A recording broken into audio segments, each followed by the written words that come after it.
आँख और कान खोल लीजिए। आँख और कान खोल दो।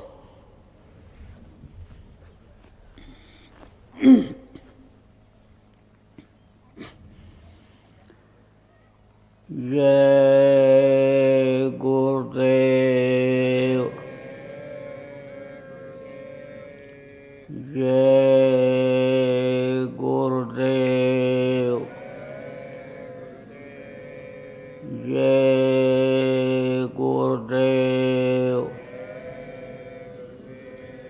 जय गुरुदेव नाम किसका? जय गुरुदेव नाम किसका? प्रभु का पावन नाम। प्रभु का पावन नाम। जय गुरुदेव।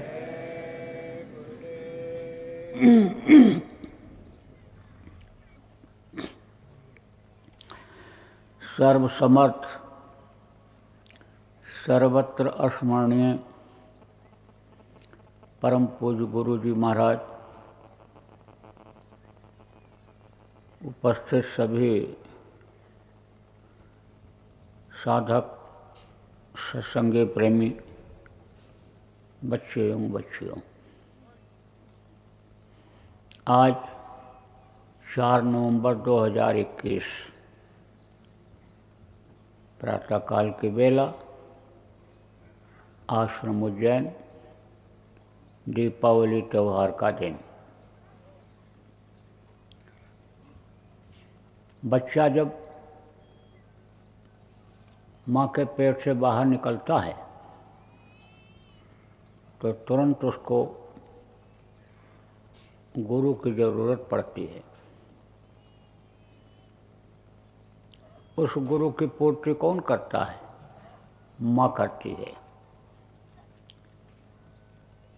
जो दूध बच्चा पीता है वो दूध तो माँ के पेट में मिलता नहीं है। तो जो काम नहीं करता है, कोई भी इंसान, आदमी हो, जानवर हो, तो उसको सीखना पड़ता है, और सीख करके न करे तो नहीं कर सकता है। ऐसे ही माँ बच्चे को पहले दूध पीना सिखाती है, फिर टट्टे पेशाब करना सिखाती है, भोजन खाना सिखाती है। पिता भी इस काम में बच्चे के पालन पोषण में सहायक होते हैं, मदद करते हैं। वो भी एक तरह से गुरु का ही काम करते हैं। जो बच्चों के साथ खेलता है या पड़ोसी के साथ रहता है, यानी समझो वो लोग भी दुनिया की चीज़ों की पहचान कराते हैं। जिसको माँ बाप नहीं बता पाते हैं उसको हित मित्र बताते हैं, उसको रिश्तेदार लोग जो जुड़े रहते हैं बताते हैं। आप समझो वो भी एक तरह से गुरु ही हैं। जो विद्या पढ़ाते हैं, विद्या गुरु होते हैं, जिनको मास्टर कहते हैं आजकल, तो वो भी गुरु होते हैं। और कान फूंकने वाले, कंठी बांध देने वाले, ये भी गुरु कहलाते हैं। लेकिन आध्यात्मिक गुरु अलग होते हैं। गुरु माने क्या होता है? रास्ता बताने वाला। किसी भी तरह का रास्ता बताता है, चाहे अच्छाई का रास्ता हो चाहे बुराई का हो, तो उसको भी लोग गुरु ही कहते हैं, गुरु मान लेते हैं।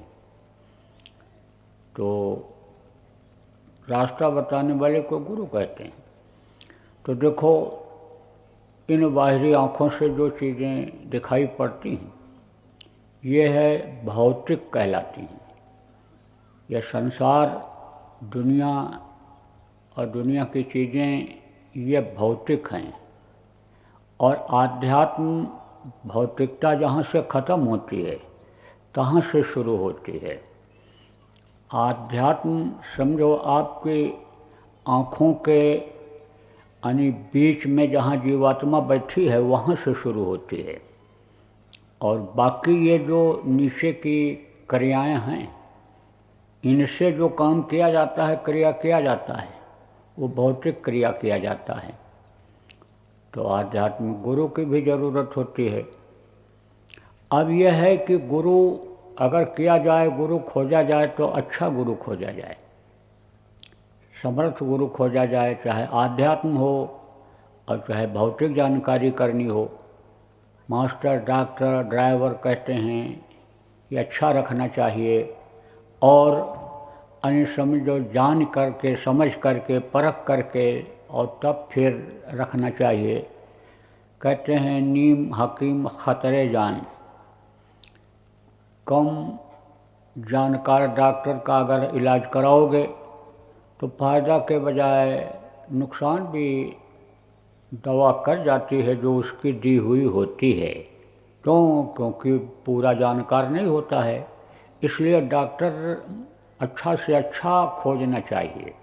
अपनी औकात के हिसाब से अच्छे डॉक्टर से इलाज कराना चाहिए और अच्छे स्कूल में पढ़ाना चाहिए।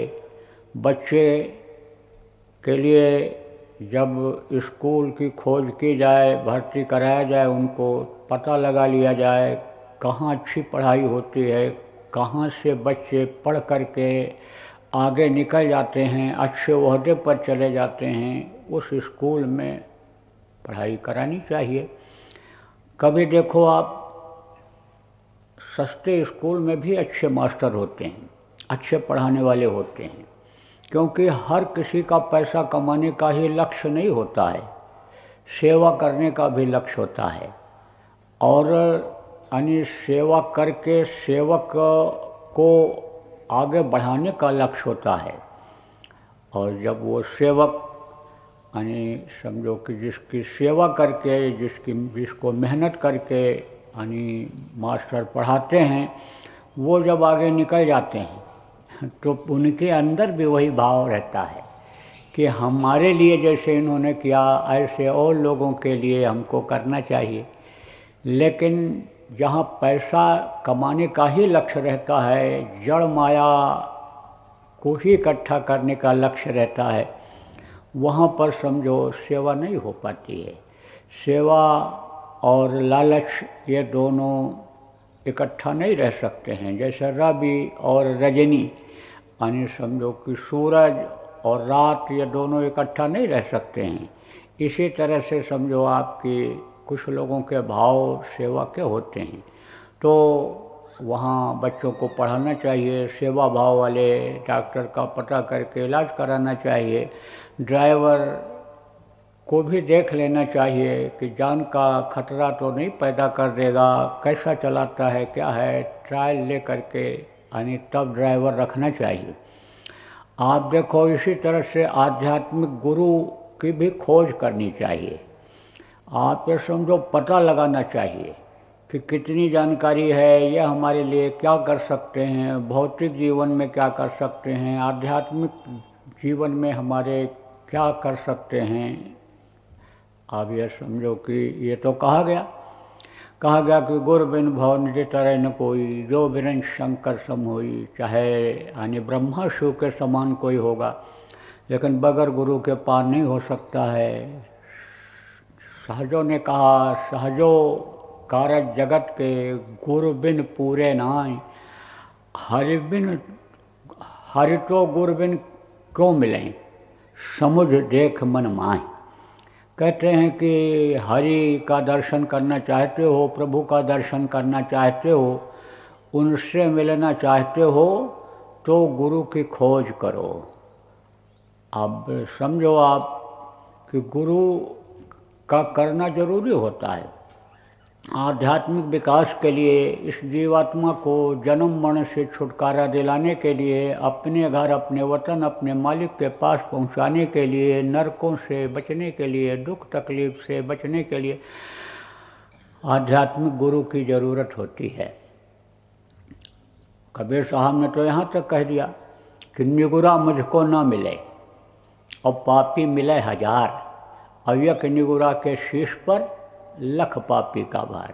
कहते हैं जो दीक्षा नहीं लेता है, नामदान नहीं लेता है, उसके सिर पर लाख पापियों का बोझा होता है। तो समझो कि इसी तरह से समझो कि गुरु की पहचान भी बताई गई कि कैसे पहचान होगी। गुरु माने क्या होता है? देखो, गु और रू दो अक्षर है। रू है नाम प्रकाश का और गु कहिए अंधकार, और ताको करे विनाश जो सोई गुर करता। इन बाहरी आँखों को बंद करो, उजाला हो जाए, जो उजाला प्रकट कर दे, यानी समझ लो कि वही सच्चा गुरु हुआ करता है। पहचान बताया, समझो गोस्वामी जी महाराज ने भी कि श्री गुरु पद नख मणिगण ज्योति और सुमिरत दिव्य दृष्टि ही होती। गुरु गए अंगूठे के, पैर के अंगूठे के अगले भाग को याद करते ही दिव्य दृष्टि खुल जाए, आत्मचक्षु खुल जाए, तो वो सच्चा गुरु हुआ करता है। लेकिन अब चूँकि हाड़ मांस के शरीर में गुरु मिलते हैं, हाड़ मांस के शरीर में गुरु रहते हैं, तो उनके हाड़ यानी मांस के शरीर के हड्डी मांस के अंगूठे को देख करके दिव्य दृष्टि कैसे खुल सकती है? ये जो दोनों आँखें हैं दृष्टि कहलाती हैं, ये चर्म चक्षु कहलाती हैं, चर्म दृष्टि ये है। और अंदर में इन्हीं आँखों के, दोनों आँखों के बीच में जो यानी जीवात्मा में दृष्टि है वो दिव्य दृष्टि कहलाती है। तो वो खुल जाए, तो इसको याद करने से यानी समझो अंगूठे के अग्रभाग को याद करने से अंदर की दिव्य दृष्टि कैसे खुल सकती है? उसके खुलने का रास्ता लेना पड़ता है। उससे यानी जो यानी वो युक्ति बताते हैं, गुरु जो युक्ति बताते हैं, यानी समझो उससे दिव्य दृष्टि खुल जाती है। अंदर में गुरु का दर्शन जब यानी होता है, जो शब्द रूप में गुरु होते हैं, उनके पैर का जब अगला भाग यानी साधक देखता है, तब यानी समझो दिव्य दृष्टि खुलती है। तो उसके देखने का तरीका, खुलने का तरीका कौन बताता है? सद्गुरु बताते हैं। पहचान होती है, बाहर से भी पहचान होती है। देखो, ये जो धार्मिक किताबें हैं, इनमें सब कुछ लिखा हुआ है। संतों की जो लिखी हुई किताबें हैं, जो वो मुँह से बोले और उसी समय लिख दिया गया, और उसके यानी समझो कि दोबारा तिबारा चौबारा छपवाने में अपने मन से कुछ किसी ने नहीं जोड़ा, तो समझो कि उन किताबों में सारी चीज़ें स्पष्ट रूप से लिखी हुई हैं, और समझाने वाला मिल जाए तो समझ में आ जाती हैं। तो आप ये समझो प्रेमियों कि सारी पहचान लिखी हुई है। जैसे आपका इस समय पर रामचरितमानस का प्रचलन बहुत ज़्यादा है, राम के भक्त आपको ज़्यादा मिलते हैं, कृष्ण के भक्त आपको ज़्यादा मिलते हैं, तो समझो आपकी रामायण बहुत सरल भाषा में लिखा हुआ है, तो हर कोई उसको पढ़ लेता है, और हर कोई उसका अर्थ यानी समझो जो समझने की कोशिश करता है जानकार से, उसके समझ में आ जाता है। गीता यानी समझो कठिन है, क्योंकि संस्कृत में यानी समझो कि लिखा गया था, उसका अनुवाद तो लोगों ने किया, लेकिन संस्कृत के जो विद्वान उस समय के थे, अब वो नहीं रहे। संस्कृत यानी समझो शुरू में भाषा रही। देखो, ये संस्कृत भाषा जो है, ये इसमें 52 अक्षर हैं, और ये कमल भी शरीर के अंदर इतनी कमल, जितने कमल हैं उनकी इतनी पंखुड़ियाँ हैं। शुरुआत तो समझो कि वहीं से हुई है, लेकिन अब संस्कृत के जानने वाले बहुत कम हो गए। संस्कृत पढ़ने वालों को कहते हैं ये विदेश नहीं जा पाएंगे, इनको तो अंग्रेजी नहीं आती है, विदेश जाना है, फटा पैंट पहनना है, चड्ढी बनियान पहनकर घूमना है, नंगे नाचना है, तो अंग्रेजी पढ़नी पड़ेगी। अब आप ये समझो कि अंग्रेजी का बोलबाला बहुत बढ़ रहा है, संस्कृत जिससे सारी भाषाएं निकली हैं उसको लोग छोड़ते चले जा रहे हैं, तो कहाँ से ग्रंथ समझ में आएंगे। तो जब समझ में आ जाता है तो उसमें सारे लक्षण लिखे हुए मिलते हैं। गोस्वामी जी महाराज लिख कर के गए, सज्जनों के क्या लक्षण हैं, दुष्टों के क्या लक्षण हैं, ब्राह्मण के क्या लक्षण हैं, वैश्य शूद्र क्षत्रिय के क्या लक्षण हैं, सारे जातियों के लक्षण, सारे धर्म के लक्षण, सब कुछ उसमें लिखा हुआ है। लेकिन आप ये समझो कि जब मुंडे मुंडे में तिर भन्ना कहते हैं, जब इधर उधर अपना अपना दुकान लोग लगाएंगे, अपना अपना नदियों में घाट बना लेंगे, तो कैसे समझ में आएगा। उन्होंने तो केवल मानव धर्म की ही व्याख्या की। मानव धर्म अगर आ गया, सत्य अहिंसा परोपकार सेवा रूपी धर्म आ गया, तो सब समझ में आ जाएगा।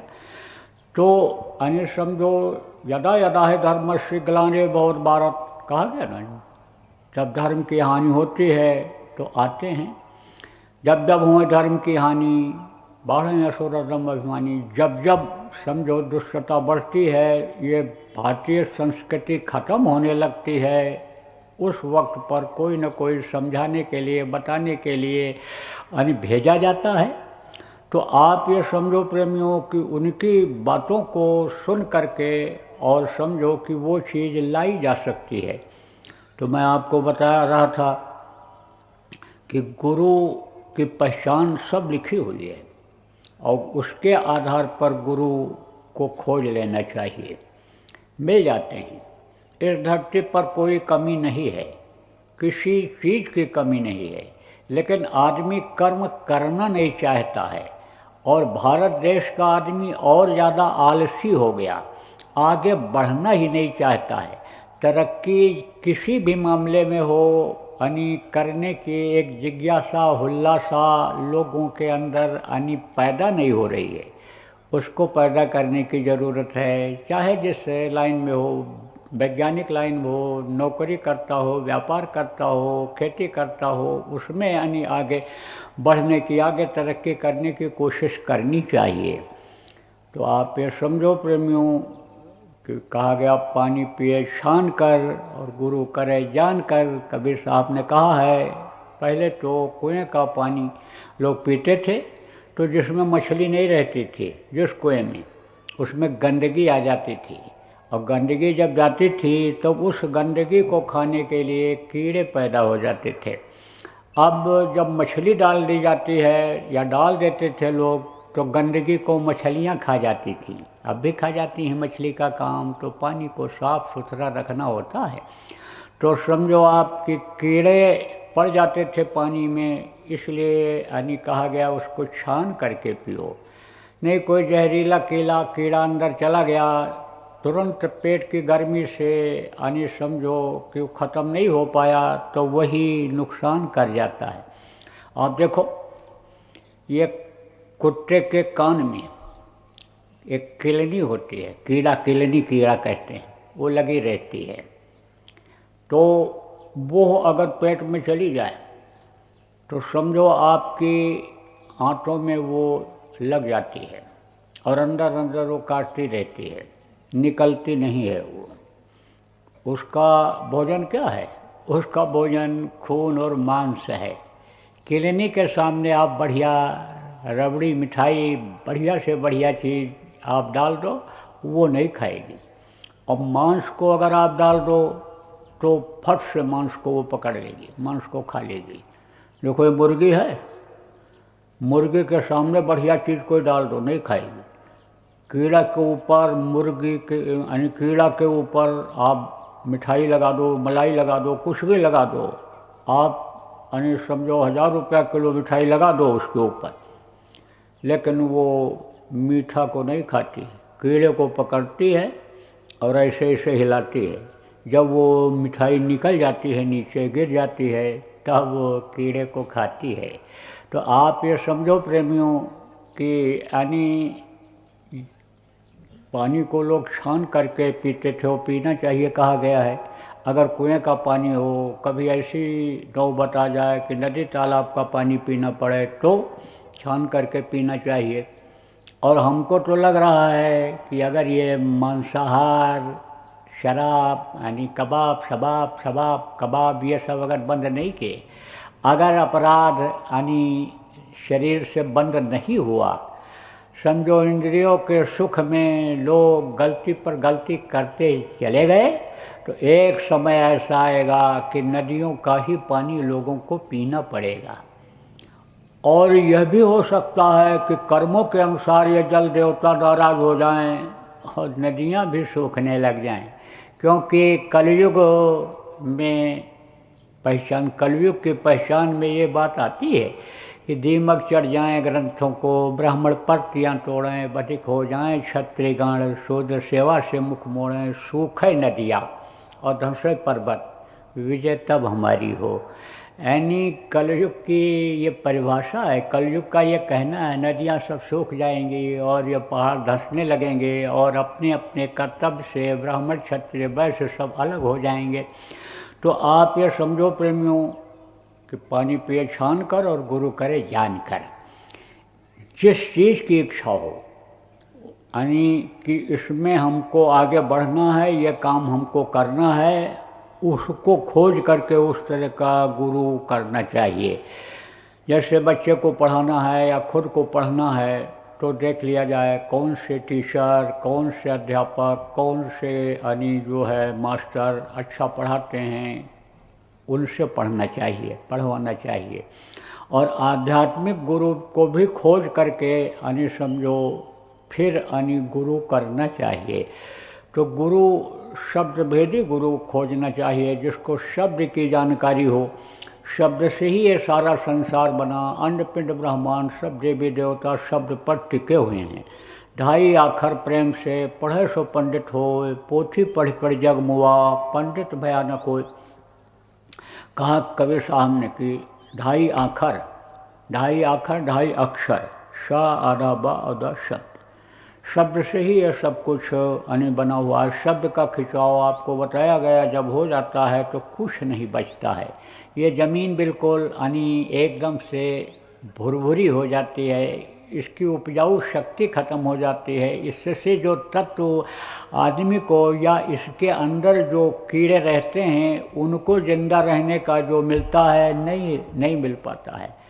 जब शोषण होता है जल का, जल के जीव तड़प तड़प करके मरते हैं और समझो अग्नि हवा ये आकाश सब सिमट जाते हैं। ये जब प्रलय होता है तो आप ये समझो शब्द को ही खींचते हैं, कुछ नहीं करते हैं कि एक एक नदी को सुखवाओ या ऐसा करो, बस शब्द को खींचाओ, बस इनकी पावर धीरे धीरे बस इसे ख़त्म होती चली जा रही है, ख़त्म होती चली जाती है।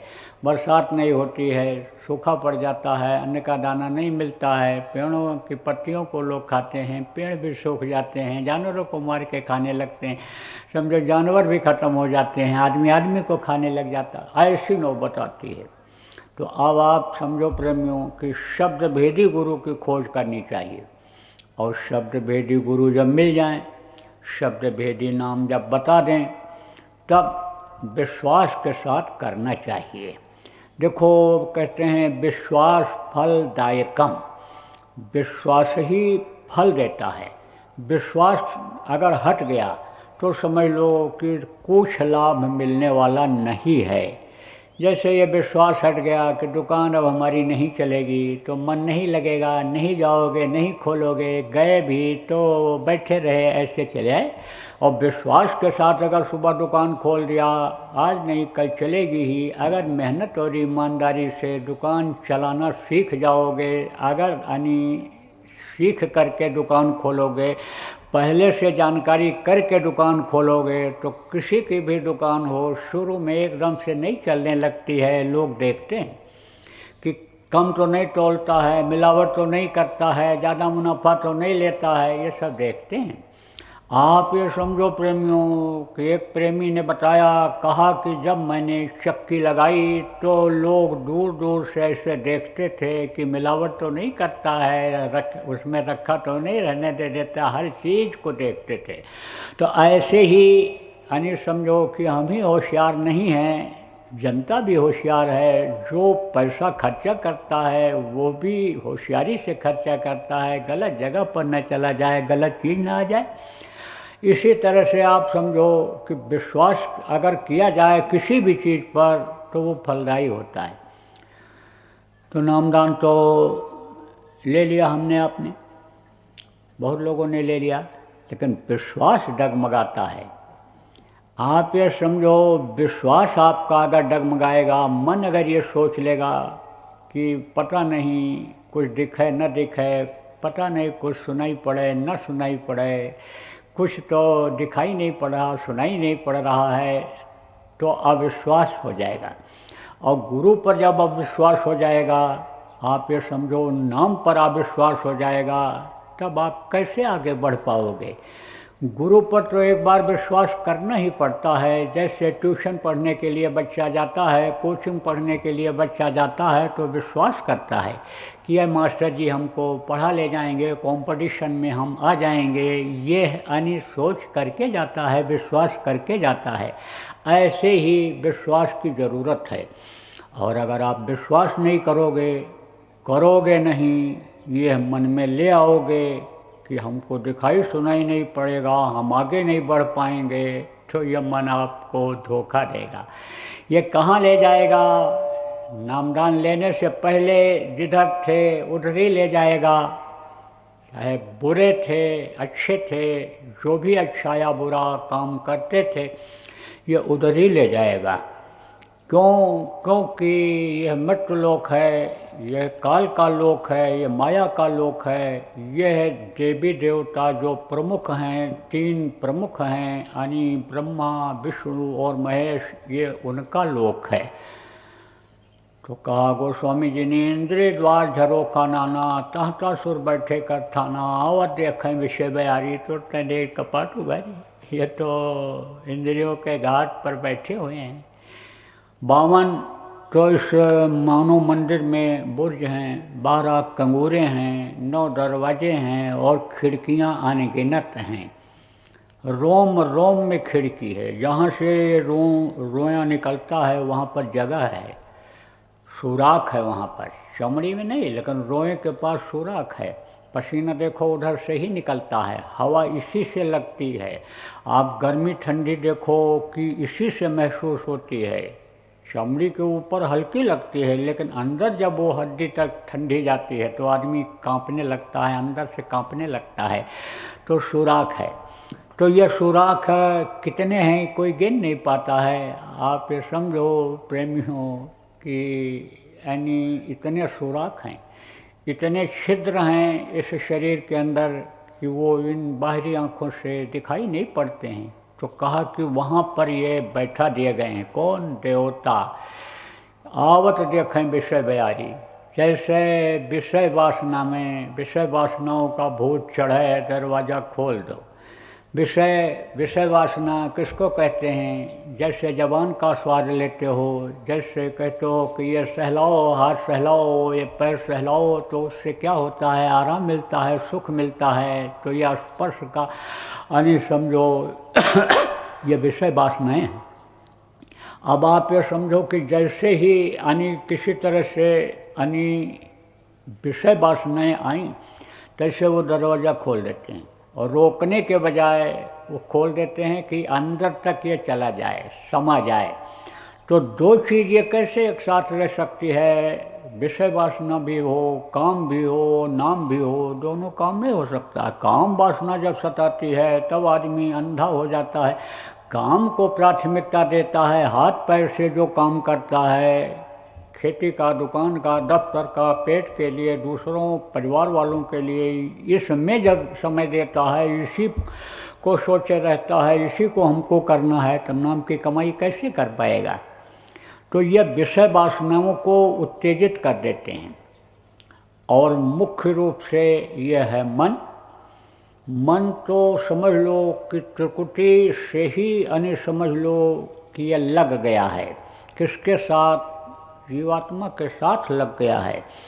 और आप ये समझो मन की जो मन को यानी समझो जहाँ से लगा, ब्रह्मस्थान से, इसको कुछ लोगों ने ब्रह्म का अंश भी बताया है। और ब्रह्म स्थान तक समझ लो कि जीवात्मा चली भी गई तो उद्धार नहीं हो सकता, आगे नहीं जा सकती है, फिर इधर को लौटना ही पड़ता है, मृतलोक में जन्म ही लेना पड़ता है। आप ये समझो मन की डोरी किसके हाथ में है? माया के हाथ में है। आप ये समझो कि धार जब उतरी प्रकृति और पुरुष यानी जो ये बने कहाँ से? सतलोक से, यानी समझो कि ये बनाए गए। जब ये बने तो वहाँ से जो धार उतरी यानी समझो कि ये काल और ये ज्योति की यानी हुई कहाँ से? सहस्रदल कमल से। तो ये समझो प्रेमियों कि ये दोनों बाधा डालते हैं। तो मन की डोरी किसके हाथ में है? माया के हाथ में है। और आप ये समझो कि यानी बुद्धि की डोरी समझो कि विष्णु के हाथ में है। आप ये समझो कि विष्णु पालन करता हैं। आप ये समझो कि ब्रह्मा, विष्णु और ये महेश, ये तीन देवता हैं। तो आप ये समझो कि यानी यह तीनों देवता के अंदर यानी समझो तीन गुण जो बताए गए, एक एक गुण अलग अलग हैं। जैसे तमोगुणी जो लोग होते हैं यानी जिनको गुस्सा क्रोध ज़्यादा आता है, कभी भी कोई भी संहार की घटना मार देने का, तोड़ देने का, ख़त्म कर देने का यानी समझो कर सकते हैं। उनके अंदर ज़्यादा इस तरह की भावना जगती है जो तमोगुणी होते हैं। तो शिव का काम क्या है? संहार का काम है। विष्णु का काम पालन का है। ब्रह्मा का काम यानी समझो क्या है? ब्रह्मा का काम सृष्टि की रचना करने का है। तो समझो ये ब्रह्मा विष्णु में महेश हैं। तो ये समझो कि ये तमोगुणी हैं और वो यानी समझो कि सतोगुणी हैं विष्णु, और ये रजोगुणी हैं कौन? ब्रह्मा रजोगुणी हैं। तो ये यानी समझो कि ये अंदर में इच्छा पैदा करते हैं। इच्छा समझो कि एक शक्ति है, इच्छा शक्ति है समझ लो। उसी शक्ति से यानी समझो कि ये मिली है कौन सी? वही ज्योति शक्ति से ये जो है ये प्रकट हुई है इच्छा शक्ति। इच्छा कभी ख़त्म नहीं होती है। कहते हैं इच्छाएं अनंत हैं। जहाँ तक मन जाता है वहाँ तक इच्छा जाती है। गो गोचर जहाँ मन लग जाई, सो सब माया जाने बाई। जैसे मन गया कि चलो आज सोना खरीद लाऊं, चलो ये कपड़ा खरीद लाऊं, तो इच्छा बन जाती है। इच्छा यानी समझो बना देती है। लेकिन जो सतोगुणी यानी बुद्धि है वो यानी जब लग जाती है, समझ गया, तब मतलब यह है कि यानी आदमी सोचता है, विचारता है, बुद्धि लगाता है कि जाएंगे तो हमारा नुकसान होगा, फ़ायदा होगा, खर्चा होगा, बचत होगा, क्या होगा, यह करता है। अब आप ये समझो कि इस तरह से यानी काल ने जाल यानी अपना बना दिया है, फैला दिया है। इस तरह से जाल बना दिया है, फैला दिया है चारों तरफ कि यानी समझो कि अच्छा भी अगर बुद्धि करवाता है तो समझो कि पूरे कर्म बनते हैं। बुद्धि अगर लगी तो जैसे मान लो मन में इच्छा आई कि लो ये भूखा है, इच्छा पैदा हुई, मन ने इच्छा पैदा किया। कुछ तो पैदा करता है समय समय पर, कुछ इच्छाएं रहती ही हैं, आदत में आ जाती हैं। तो कहा लाओ इसको रोटी खिला दें, भूखा है, कपड़ा इसको दे दें। अब यानी समझो कि मन ने कहा कि हाँ, यानी तो का इच्छा पैदा कर दो। तो बुद्धि लगाया कैसे इच्छा पैदा कर दें, यानी उन्होंने ये कहा कि हाँ दे दो, इससे तुम्हारा नाम हो जाएगा। समझो आपकी यानी रजोगुण में क्या होता है? नाम ही होता है, आराम होता है, सुख का अनुभव होता है। तो अब उन्होंने यानी वो डोरी अपनी यानी खींच दी। तो कहा कि हाँ चलो इसको खिला दें।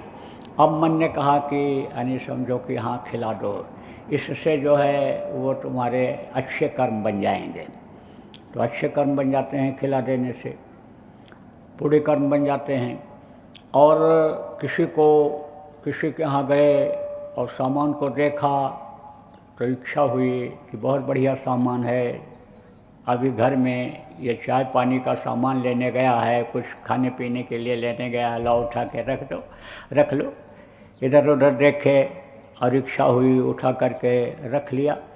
आप ये समझो मन ने रखवा दिया, इच्छा पैदा किया, और फिर जो है वो ये हुआ कि उन्होंने कहा कि इससे, इस सामान से तुम्हारी इज्जत बढ़ेगी, इस सामान से तुम्हारे शरीर को सुख मिलेगा, ये तुम्हारे दैनिक जीवन में काम आएगा, वो इच्छा उन्होंने पैदा कर दिया।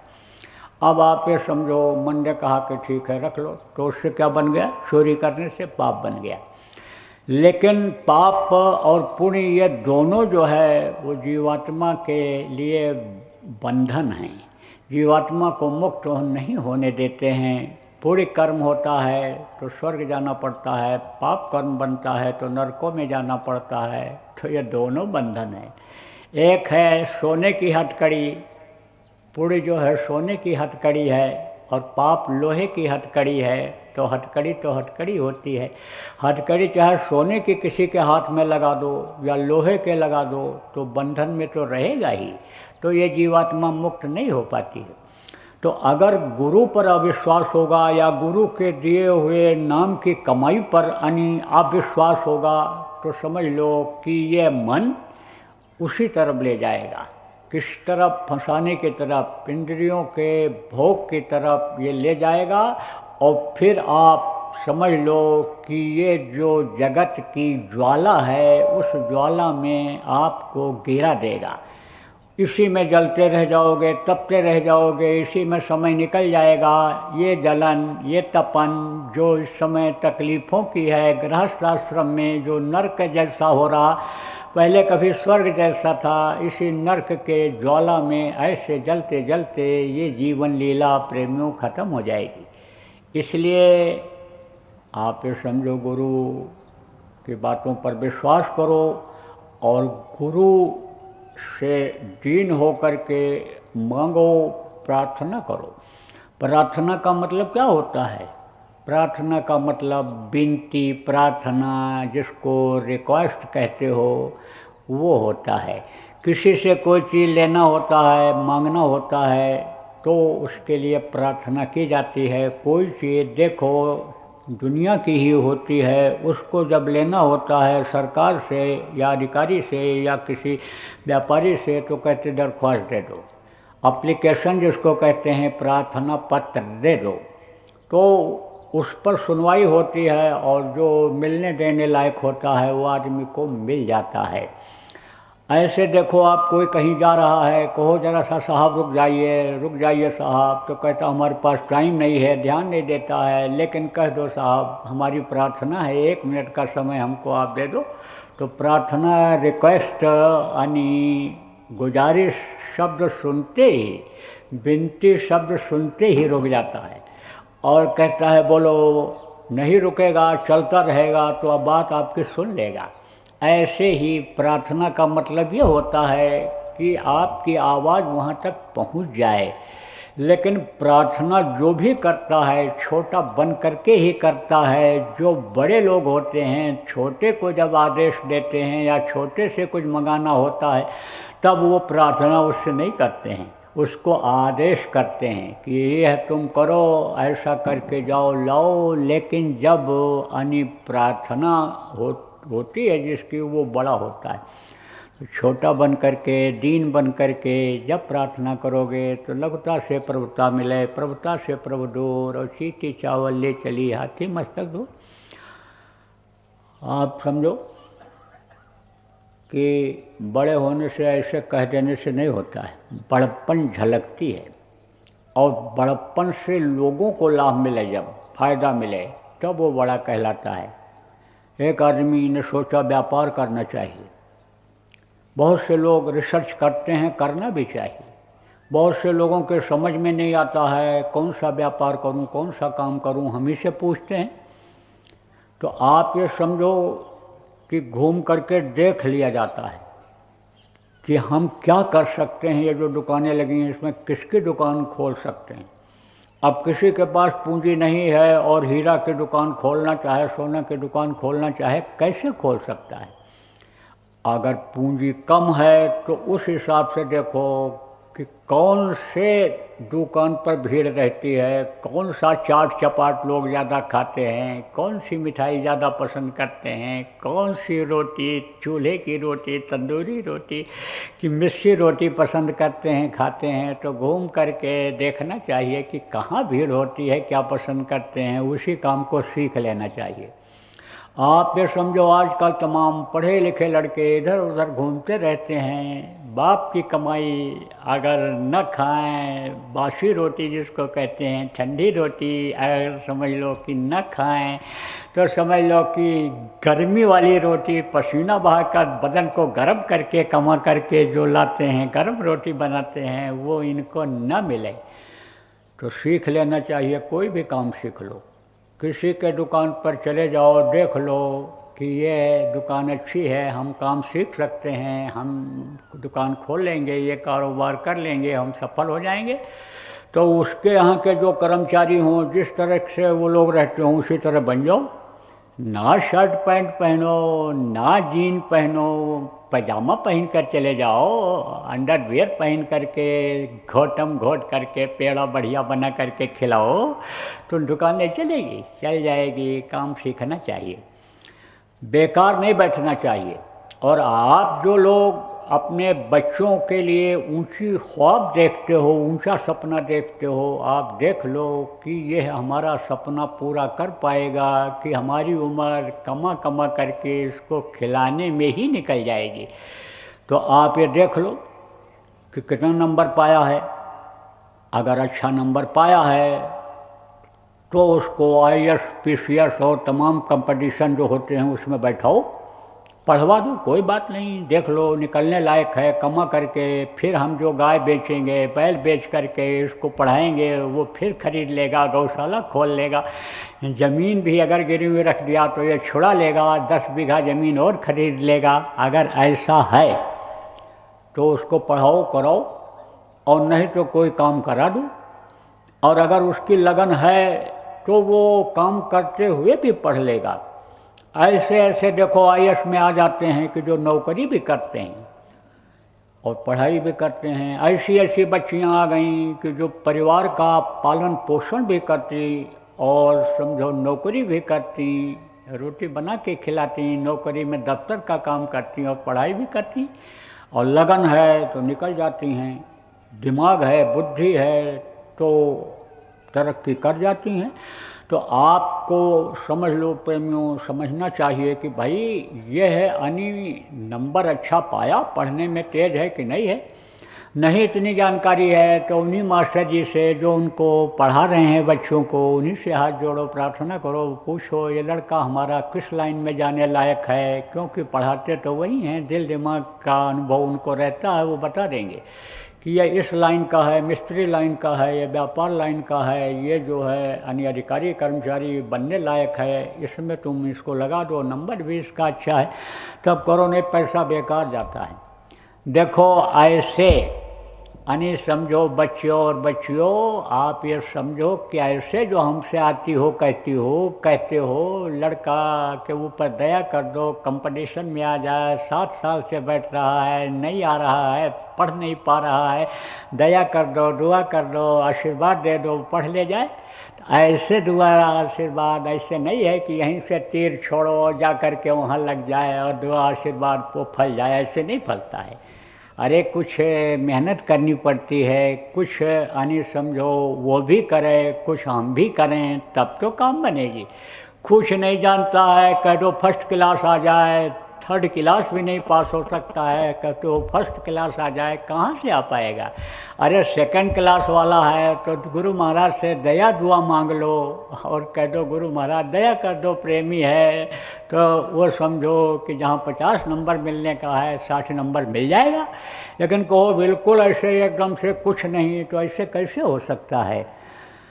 तो समझो आप कि घूम करके देख रहा था कि कौन सा धंधा करें। तो छोटी छोटी चिड़िया बहुत सुंदर सुंदर पिंजरे में रख करके एक आदमी बेच रहा था, और जो आवे चिड़ियों को देखे तो मोहित हो जाए, अब पिंजरा खरीद करके लेकर चला जाए, फटाफट बेचता चला जाए। तो इसने कहा कि चिड़िया का बिजनेस बहुत बढ़िया है, हम चिड़िया बेचेंगे, लेकिन हम छोटी छोटी चिड़िया नहीं बेचेंगे, हम बड़ा चिड़िया लाएंगे। तो गया पकड़ा वो, जिसको सारस कहते हैं, बड़े बड़े होते हैं वो, नदियों के किनारे तालाब के किनारे रहते हैं, कोई बगुला कहता, कोई सारस कहता, कोई कुछ कहता है, इतने बड़े। पकड़ के ले गया और सुबह से लेकर शाम तक बैठा रहा वो, मेन जगह पर बैठा लेकर के, कोई उसके नज़दीक आया ही नहीं, खरीदना तो दूर रहा। तब जब शाम हुई तब वहीं ढोल उठाया, जब उसके ऊपर ऐसे डालने लगा, ऐसे डालने लगा, तो लोगों ने पूछा भाई ये क्या कर रहे हो? बोला इसके बड़प्पन पर धूल फेंक रहा हूँ, इसके बड़प्पन पर धूल फेंक रहा हूँ, ये 2 कौड़ी में भी नहीं बिका। और छोटी छोटी चिड़िया देखो कितनी बिक गई, खरीद करके लोग लेकर के चले गए। तो छोटे को सब प्यार करते हैं। आप ये समझो छोटा बच्चा किसी भी जानवर का हो, मन कहता है कि इसको गोदी में ले लें, सहला दें, प्यार कर दें, इसको खिला दें। तो इसलिए छोटे बन जाओगे जब, तो वो अपनी गोदी में बैठा लेंगे। बड़े बने रहोगे, अहंकार में रहोगे, तो कहाँ से दया होगी? तो प्रार्थना इस तरह की होनी चाहिए कि उसकी सुनवाई हो जाए। पापी हृदय पिघल कर आँखों से निकल आया इन आंसुओं की माला, लो भेंट है हमारी। चिल्लाने से नहीं होता है, आंसू ही बता देते हैं। कहते हैं ना, मन की ही व्यथा मन में राखोगे। यानी मन की जो व्यथा होती है, यानी समझो कि यानी उसको कहते हैं मन में रखो, लेकिन वो व्यथा यानी जो होती है, तड़प जो होती है, छिपी नहीं रह सकती है, बाहर निकल आती है। मन में रखने की कोशिश करो, क्योंकि रोओगे, चिल्लाओगे तो समझो हाल तो लोग पूछ लेंगे, लेकिन दर्द को दूर नहीं कर सकते हैं। दर्द को कौन दूर करता है? रोग का दर्द जो होता है वो डॉक्टर दूर करता है, यानी समझो। और ये जो मानसिक रोग हो गया, ये जो तड़प हो गई जीवात्मा की, इस रोग को तो वही वैद्य, वही डॉक्टर जो सद्गुरु वैद्य कहलाते हैं, वही दूर कर सकते हैं। तो तड़प जब पैदा होती है तब दया हो जाती है। लड़का मर जाए, ज़मीन चली जाए, कोई नुकसान हो जाए, फेल हो जाओ, तो समझ लो कितना दुख होता है, कितना दर्द होता है, कितनी तड़प होती है, तो समझ लो। लेकिन उस मालिक के लिए कि जिसने यह अनमोल मनुष्य शरीर दिया, जो देव दुर्लभ शरीर है, उसके लिए कोई तड़प नहीं। 24 घंटा शरीर के काम में ही निकल जाता है, शरीर देने वाला याद नहीं आता है। तो भाई उसको याद करो और उससे प्रार्थना करो, मेरे प्यारे गुरु दातार मंगता द्वारे खड़ा, यानी दरवाजे पर मंगता खड़ा हुआ है, इसके झोली में कुछ आप डाल दो। तो प्रार्थना करो और उनके आदेश का पालन करो, क्योंकि आदेश का पालन ही गुरु भक्ति होती है। और गुरुमुखता जब आ जाती है, गुरु भक्ति जब आ जाती है, तो कहते हैं कि गुरु का हाथ भक्तों के पैर के नीचे हुआ करता है, पल पल पर संभाल करते हैं, कदम कदम पर संभाल करते हैं। जब हम उनके हो जाते हैं तब वो हमारे बन पाते हैं। हम उनके न रहें, हम तो दोस्त के रहें, रिश्तेदार के रहें, पत्नी के रहें, पति के रहें, बच्चों के रहें, दौलत के रहें, हम यानी समझो आशिक इन चीज़ों के लिए रहें, तो वो हमको कैसे मिल पाएंगे, हमारे कैसे बन पाएंगे। इसलिए उनको अपना बनाने के लिए और यानी समझो कि उनसे दया लेने के लिए हमको उनका बनना पड़ेगा। जब उनका यानी बनेंगे तो कैसे बनेंगे? जब वो खुश हो जाएंगे। तो खुश कब होंगे? यानी समझो कि जब उनके आदेश का पालन करेंगे, गुरु भक्ति करेंगे। और बगैर गुरु भक्ति के कहो कि हम यानी शब्द में पच जाएं, शब्द को हम पकड़ लें, शब्द में हम धंस जाएं, शब्द के अंदर होकर हम पहुंच जाएं वहाँ, ये नहीं हो सकता है। बिन गुरु भक्ति शब्द में पचते सो प्राणी तुम मूर्ख जान। और शब्द खुलेगा गुरु मेहर से, खींचे सूरत गुरु बलवान।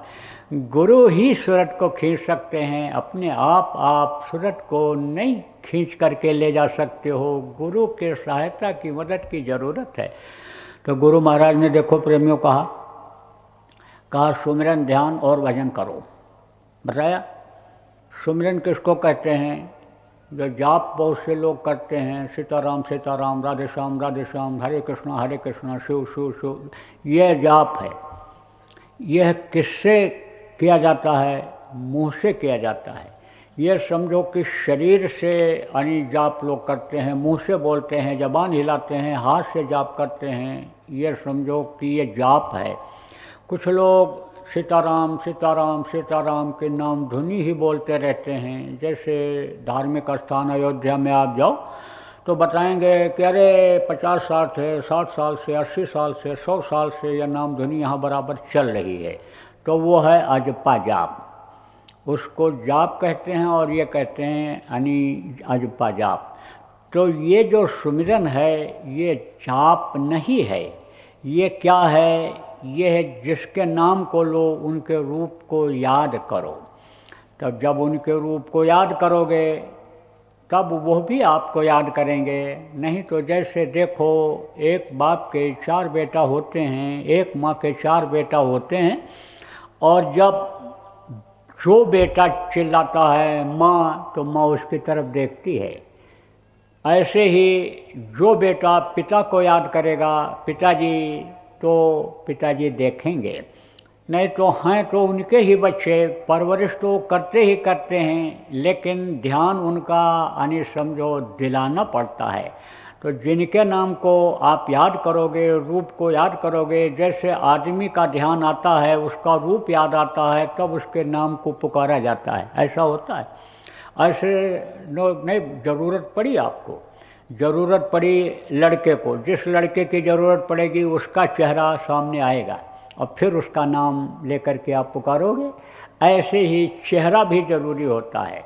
तो वो चेहरा आपको, रूप जिसको कहा जाता है, वो रूप बताया जाता है कि रूप इनका याद करो और नाम से इनको पुकारो, तो वो कहलाता है सुमिरन। अब सुमिरन में यानी समझो कि सावधानी इस बात की रखनी चाहिए कि मन भगने न पावे। जो रूप बताया गया उसी रूप पर ही ऐसे दृष्टि को टिका करके रखो और नाम को जपते चले जाओ। मन वहाँ से न हटे उस रूप पर से, यानी मन अगर हट गया तो सुमिरन आपका अधूरा रह गया, खंडित हो गया। पूरा जो 8 माला का सुमिरन, एक एक माला का जो यानी सुमिरन, इस तरह से आपको बताया गया कि एक एक नाम का एक एक सुमिरन, एक एक माला का सुमिरन करो। तो उस समय पर प्रेमियों कोशिश यही करो कि रूप पर ही यानी दृष्टि आपकी टिकी रहे, नज़र वहीं पर रहे जहाँ पर रूप है, और माला के दाना पर नाम अंदर में आप यानी समझो लेते जाओ। कहा ना कि सुमिरन की सुध यूँ करें ज्यों गागर पनिहार, और हाले डोले सूरत में कहें कबीर विचार। अब तो नल लग गए जगह जगह, वाटर सप्लाई हो गई। पहले के समय में कुएं होते थे, गाँव में अब भी कुएं हैं। जहाँ पर वाटर सप्लाई नहीं है, हैंडपम्प जहाँ पर कामयाब नहीं होता, बोरिंग कामयाब नहीं होती है, वहाँ अब भी लोग कुएं से पानी भर करके लाते हैं, पीते हैं। तो जो पनिहारन होती थी, पानी भरने के लिए जाती थी, पानी भर करके जब घर की तरफ लौटती थी या लौटती है तो बैलेंस करती है, आदत बन जाता है।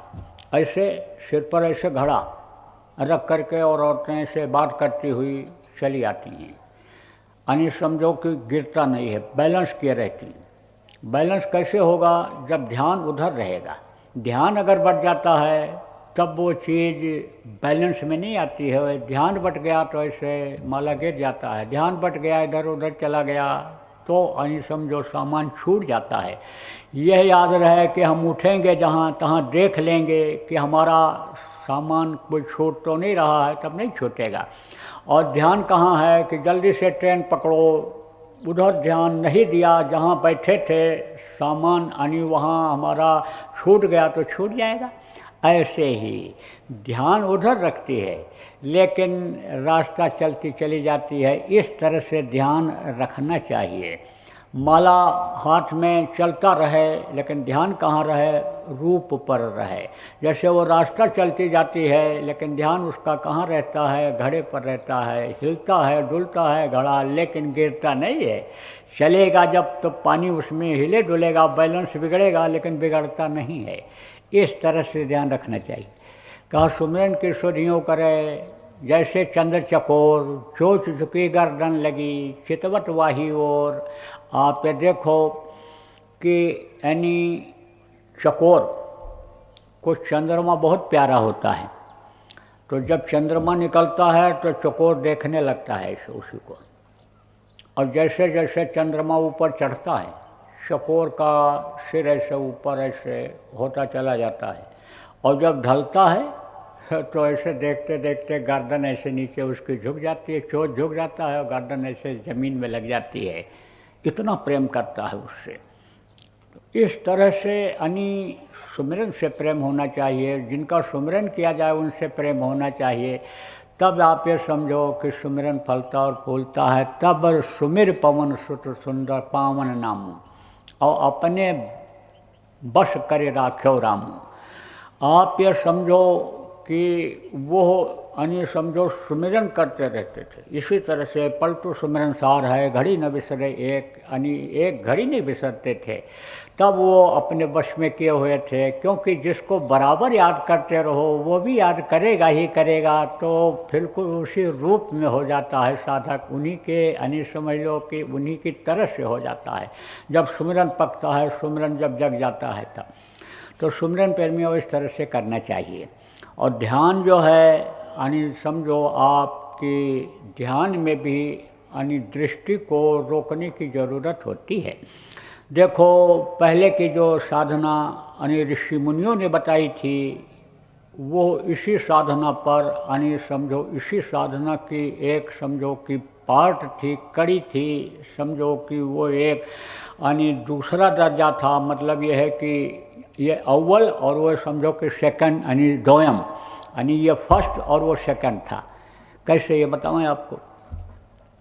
किसी भी चमकीली चीज़ में यानी आप कोई लाइट वाली चीज़ जलाओगे तो वहाँ से वो परावर्तित होगी, वापस होगी।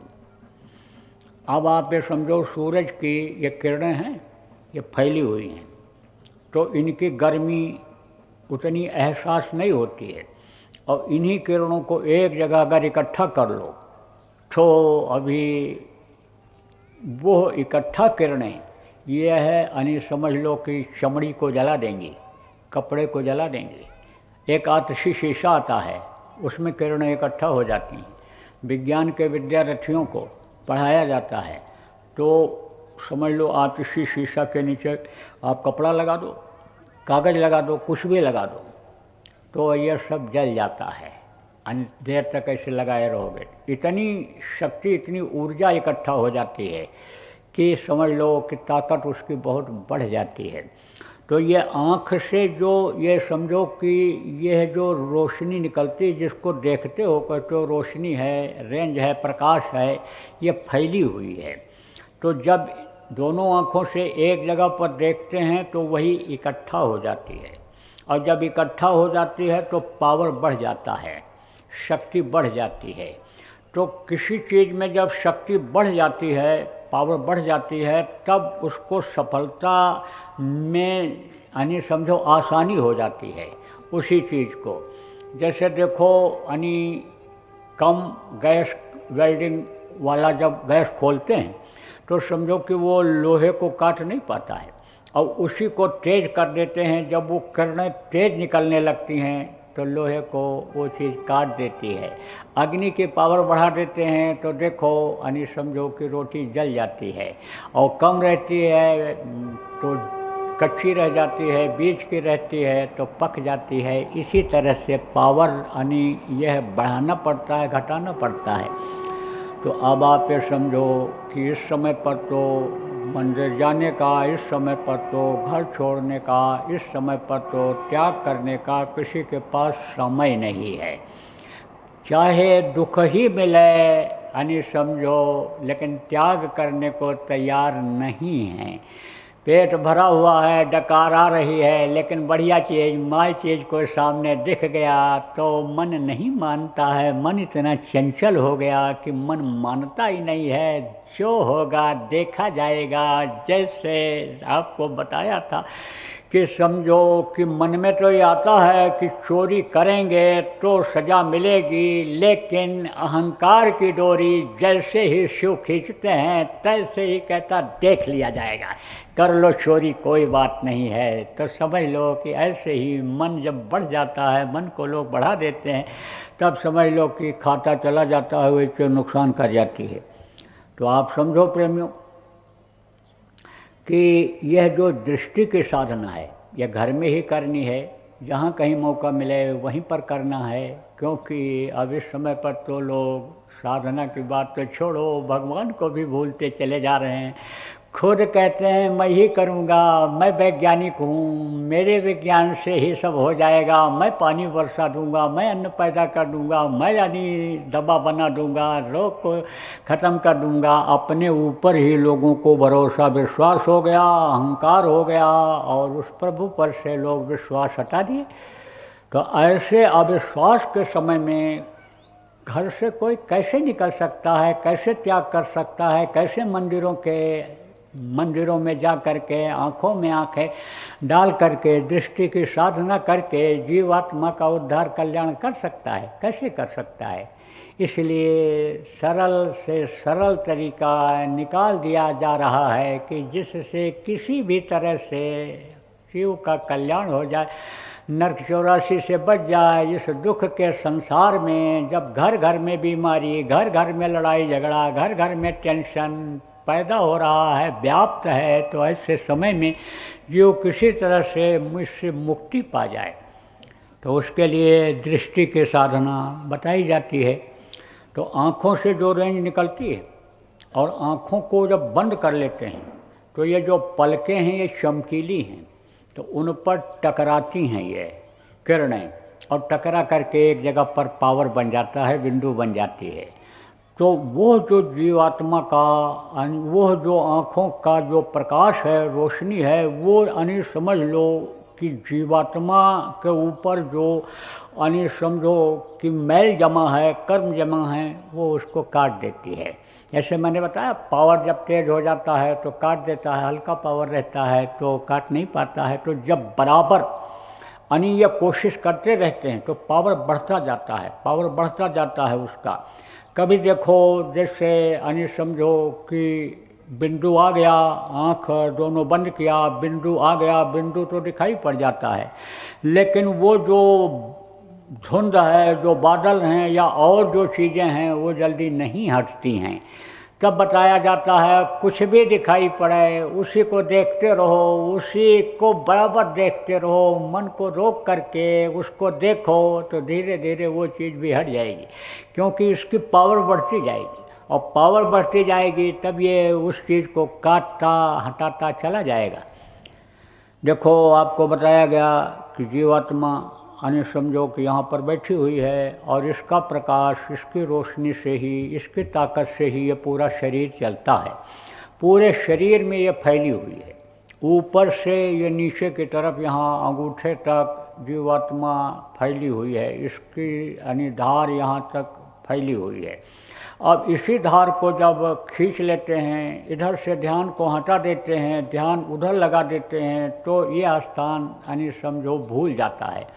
मन जब वहाँ लगाते हैं जहाँ अंदर में देखना है, तो मन जो ये ले जाता है खाने की तरफ, यानी देखने की तरफ, यानी ये समझो कि यानी कमाने की तरफ, पैर से हाथ से यानी काम कराने की तरफ, यानी समझो मुंह से बुलवाने की तरफ, ये जो शरीर के अंगों का इस्तेमाल मन करता है, यह उधर से हट जाता है, उधर से जब हट जाता है तो यही पावर जो है वो यानी जीवात्मा की हाथ को चलाती, पैर को चलाती है, यही बोलवाती है, यही सुनवाती है, तो वो पावर उधर खर्च नहीं होती है। जैसे कहीं बल्ब जल रहा है, उस बल्ब को बंद कर दो तो वो पावर बच जाएगा, ऐसे ही पावर बच जाती है। और वो पावर फिर कहाँ इकट्ठा होती है? दोनों आँखों के बीच में इकट्ठा होती है, तो शक्ति बढ़ जाती है। अब यह समझो कि कहते हैं कि इस समय का कलयुग का जीव इतना पामर हो गया, इतना कमज़ोर हो गया कि अपने बल पर खड़ा होना मुश्किल है, आगे बढ़ना तो बहुत दूर की बात हो गई। तब वहाँ पर गुरु की ज़रूरत होती है। देखो त्रेता में भी गुरु की ज़रूरत पड़ी थी। देखो प्रेमियों, आप समझो कि राम जो है वो रावण को मार नहीं सकते थे, इतना ताकतवर था, लेकिन परशुराम से उन्होंने दीनता में मांगा। कोई मांगेगा, हाथ फैलाएगा तो छोटा बन के ही फैलाएगा, कितना भी बड़ा क्यों न हो, लेकिन हाथ फैलाएगा, मांगेगा तो छोटा बन जाए, छोटा बन करके ही मांगेगा। घड़े के ऊपर कटोरी रखी है, कटोरी कहे भरे हुए घड़े के पानी से कि हमको तुम पानी दे दो, तो नीचे सिर पर से जब तक नहीं उतरेगी कटोरी, घड़ा पानी से भरेगा नहीं कटोरी को। इसलिए तो दीन होकर के मांगे। आप ये समझो, दो शक्ति और दो कला और मांगे तो रावण का विनाश कर पाए थे, धर्म की स्थापना हो पाई थी। ऐसे ही राम गुरु से जब शक्ति लिए तब धनुष को तोड़ पाए थे। आप ये समझो, दरबार लगा हुआ था, बड़े बड़े योद्धा हार गए थे। राजा जनक का यह संकल्प था कि सीता का ब्याह उसी से करेंगे जो शिव के धनुष को तोड़ देगा। सब हार गए, निराश हो रहे थे। विश्वामित्र राम और लक्ष्मण को धनुष यज्ञ दिखाने के लिए ले गए थे, ऐसे खड़े थे, दोनों रक्षा कर रहे थे, सेवा कर रहे थे, आँखों को देख रहे थे। जिस चीज़ का इशारा हो उसके लिए यह तन और मन हाजिर है। सेवक का मतलब क्या होता है? सेवक का मतलब सुख नहीं होता है। सेवक सुख नहीं मान भिखारी, दशनी दंड सुगत व्यभिचारी। व्यभिचारी को कभी मुक्ति मोक्ष नहीं होता है, और समझो भिखारी को कोई सम्मान नहीं मिलता है, सेवक को कोई सम्मान नहीं मिलता। तो आप ये समझो सेवा में लगे हुए थे। तब उन्होंने कहा, राजा जनक से कहा कहो तो हम बच्चे को कहूँ तोड़ने के लिए। सोचे क्या तोड़ेगा, बड़े बड़े योद्धा महारथी हार गए, छू कर तक ये खिसका तक नहीं पाए, उठाकर खिसका तक नहीं पाए, तिल भर नहीं हिला पाए। लेकिन चलो कोई तोड़ दे, सीता कुंवारी तो नहीं रहेगी, ब्याहता तो हो जाएगी, संकल्प तो हमारा पूरा हो जाएगा। कहा कहिए। तो उन्होंने कहा उठो राम बन जाओ बहु चापू। उठो का मतलब क्या? उठो, जब लेटे हों बैठे हों तब तो उठो, खड़े थे तब क्या उठो? उठो का मतलब उठाओ, पूरी ताकत को नीचे से खींच करके भौहों के बीच में लाओ, भौं चापू। चापना का मतलब दबाव डालना, तो वहाँ से दबाव डालो और धनुष को तोड़ो। लेकिन खींचा उन्होंने, कमज़ोर पड़ गए। तब गुरु की मदद लिया, गुरु की मदद लिया। मन ही मन प्रणाम गुरु की ना, अवध लाघव उठाए दंडवीना। गुरु को प्रणाम किया, दया की भीख मांगी, तो दृष्टि से दया दिया उन्होंने। दया दृष्टि से देते हैं, देख करके देते हैं, छू करके देते हैं, वचन से दया देते हैं। वचन से दया दिया, अंगुलमाल और वाल्मीकि जैसे डाकू सुधर गए। छू करके देखो, पत्थर को अहिल्या को नारी बना दिया था उन्होंने। ऐसे दया होती है, छू करके वाणी से दया होती है, और समझो कि दृष्टि से दया होती है। सन्मुख हो जीव मोज वहीं, जन्म कोटि अज्ञान से तमें।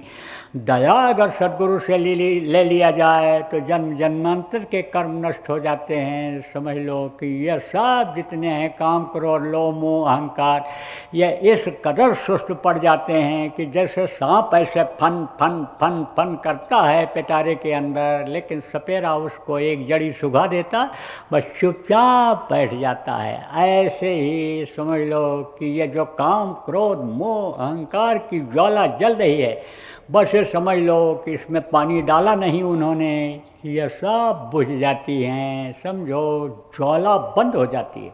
आग पड़ी रहती है क्योंकि आग की तो ज़रूरत है, लेकिन वही आग जब बढ़ जाती है तो जला देती है, जला के राख कर देती है।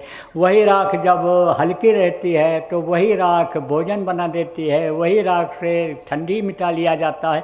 वही यानी चूल्हा कम यानी जलता है तो दाल पक जाती है, चावल पक जाता है, ज़्यादा तेज हो जाए तो जल जाता है। तो अब आप ये समझो दया मिल गई, दया मिली तो देखते ही टूट गया। इतनी यानी समझो कि नज़रों में तेजी आ जाती है। यानी समझो बड़े बड़े यानी समझो मोटी दीवालों को अगर प्रकाश की धारा अगर मिली, प्रकाश अगर अंदर में मिला तो समझो कर्मों की मीलों लंबी मोटी दीवाल को बींध देती, ख़त्म कर देती है। उसी तरह से कि जैसे समझ लो आप कि रुई का पहाड़ लगा हुआ हो और एक माचिस की तीली जला करके उसमें लगा दो, एक आग की चिंगारी डाल दो, जल करके राख हो जाए। ऐसे ही कर्म जलते हैं प्रेमियों।